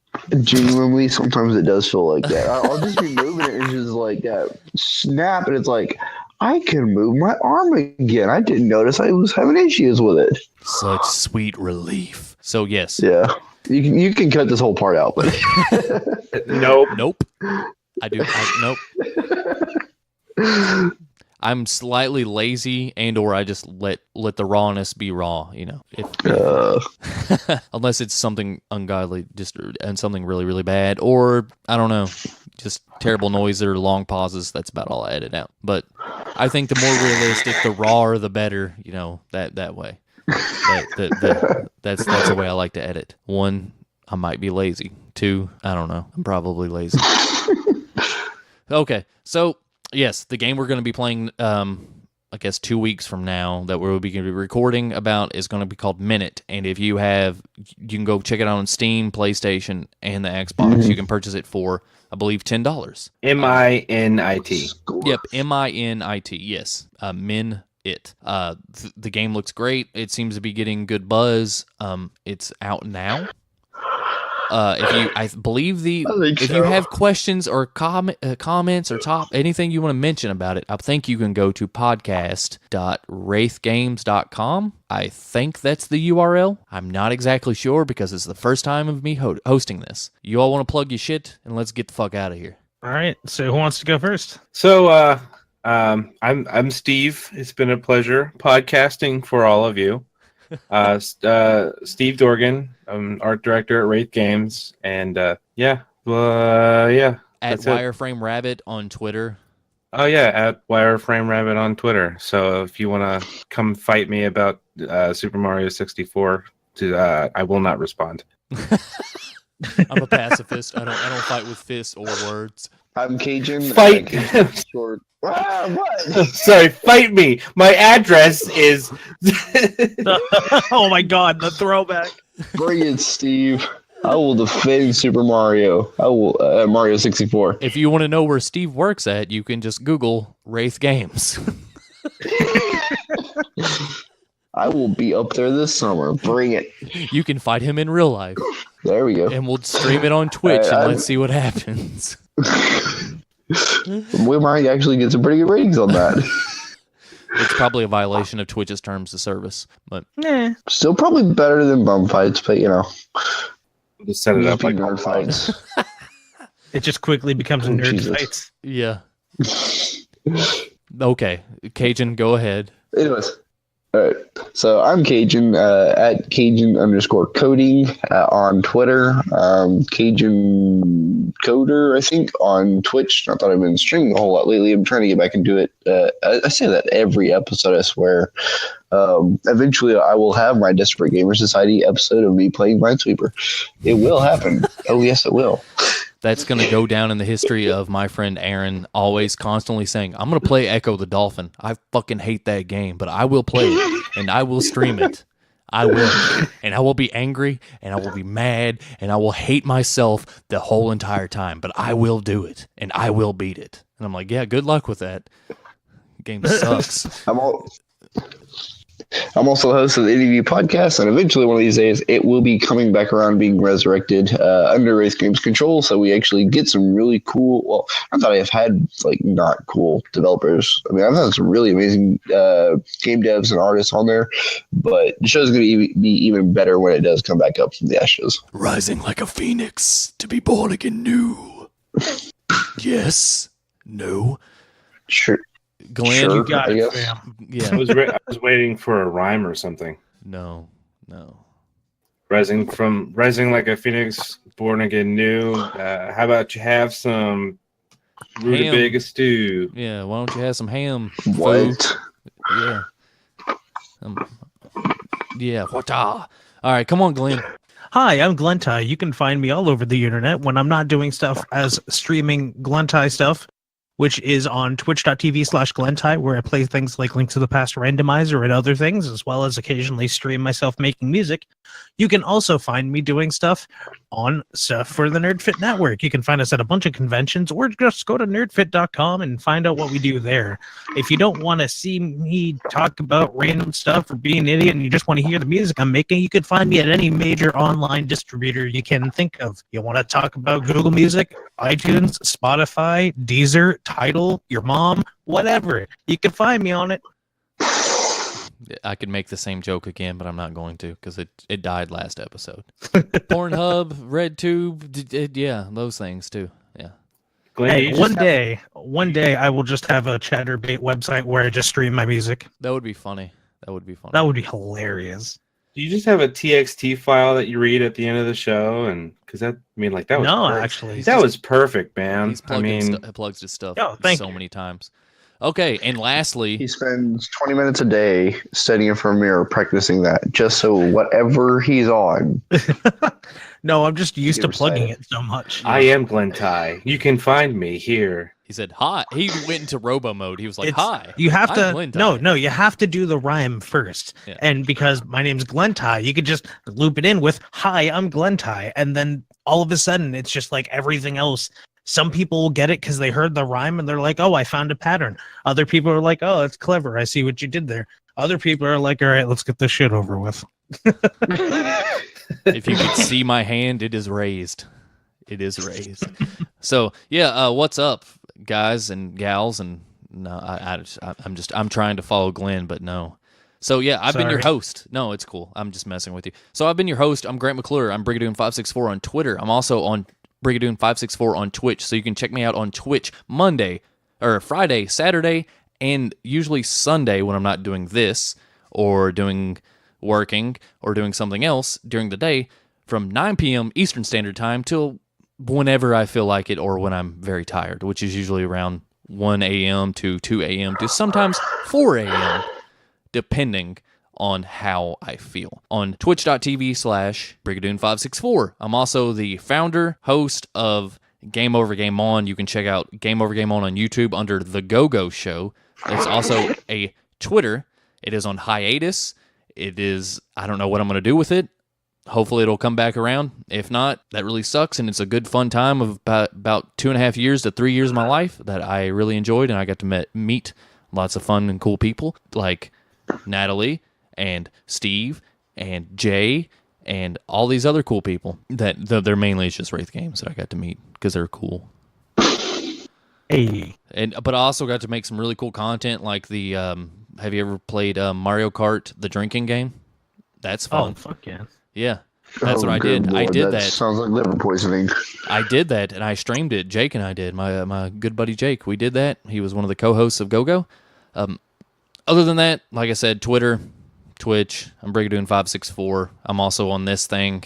And yeah, hopefully you enjoyed this long, not my part, but just this whole episode. Hopefully you found it entertaining or at least informative. Or if you have any questions, topics, if you want to state like how you would rank it, I'm sure you can go to podcast.wraithgames.com. I think that is the URL. If not, You have an opinion, right? Of course you do. You're on the internet. Everyone has an opinion on the internet. Join us over there. yeah. Just flood Jay's inbox or just hit him up on Twitter. I believe just check out Wraith Games on Twitter if you are confused, or you can hit me up. Go fight Steve Dorgan in the parking lot of a Denny's. That's cool. About Mario Kart 60. Joke's on you. There is no Denny's in Cincinnati. Is there a Waffle House? Go, Yes. Yeah, but you don't want to eat there. Go fight him in it front of is- that lovely bakery that's really awesome. Just go fight Find him him in front of a Skyline Chili and throw down. Yeah. Do whatever you want. So yeah, hopefully you enjoyed everything you've listened, and so maybe you didn't like me hosting, and then you can just say, "Hey Jay, that Grant, he sucks." I don't care. Whatever. I would give you an A+ out of 10. I think we had fun. I think everyone had fun, and 3 hours kind of passed super quickly, which was surprising. So, Yeah, I thought it was generally like 2 hours. well, I have the time as of is 3 hours and 35 minutes, and I think we didn't start till about around the 20 mark. So we're close to about 3 hours and 10 minutes. Yeah. So everyone had a fun time. It went by quick. Everyone enjoyed it. I think we had great conversation, and we don't have anything at the end to do. So, yeah, check out Minute, buy it, download it. Tell us what you think about it in our next episode. Tune in. I don't know. I don't know how to close this other than, hopefully you enjoyed this episode of Two Devs and a Dude podcast. Wait. So long, farewell. Have you ever seen I do? Let's do that. Come on, guys. Adieu. Wait, oh, no, Adieu. Adieu. Excuse me, my son, but Nani, the fuck are you talking about? Yeah, Cajun, you don't have that kind of pull. I'm sorry. Come on, everybody. Let's see. Come on, everybody. Let's sing a song that has to do about Austrians escaping Nazi-occupied Austria as we run. Yeah, I'm sure that's totally the aesthetic Jay wants to show. Oh, We can God. talk I about gave- Wolfenstein at I'm least. just And doom telling. shooting Nazis. No, I'm not. I mean, true. I'm not saying All right. anything Hope derogatory or I- pejorative or anything like that. I'm just saying that, hey, I was telling you the plot of The Sound of Music. All right. I hope everybody enjoyed it. Everybody go watch Degrassi or something. I don't know. As we awkwardly All right, close since it. everyone else has taken their attempt at doing it, thank you for joining us, everybody. It's been awesome. I hope you enjoyed it as much as we did. Like I said, if you have any sort of opinion, because you're on the internet, and we know that you also have opinions because you are on the internet, feel free to join us or hit up our Twitter account at Wraith Games, because we really just want Jay to have more work at this point. Yeah. And let's use that one.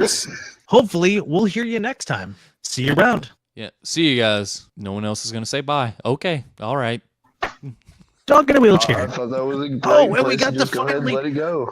Hold on. I just remembered the most important part. I finally got to prove to you all that Dog in a Wheelchair legitimately existed. Oh, Yeah. I You know what, I've- Glenn? Highlight of the episode. GG. Yeah, I've So, watched. I'm Discovery putting Channel. myself in charge of making the thumbnail for this episode. I'm gonna do Dog in a Wheelchair next to French Maid No. Deathclaw. Fuck that works. yes, that is the best. Yes, I don't know. that is Hi. yes. Hi, I'm Please- Glenntai, and I don't please know how to keep it end this as sentence. the- So, dog in a wheelchair. Goodbye. Please, for dog in the wheelchair next to the bright-eyed Deathclaw, please. That's what it has to be. 100% behind this plan. Bye. Goodbye. Bye.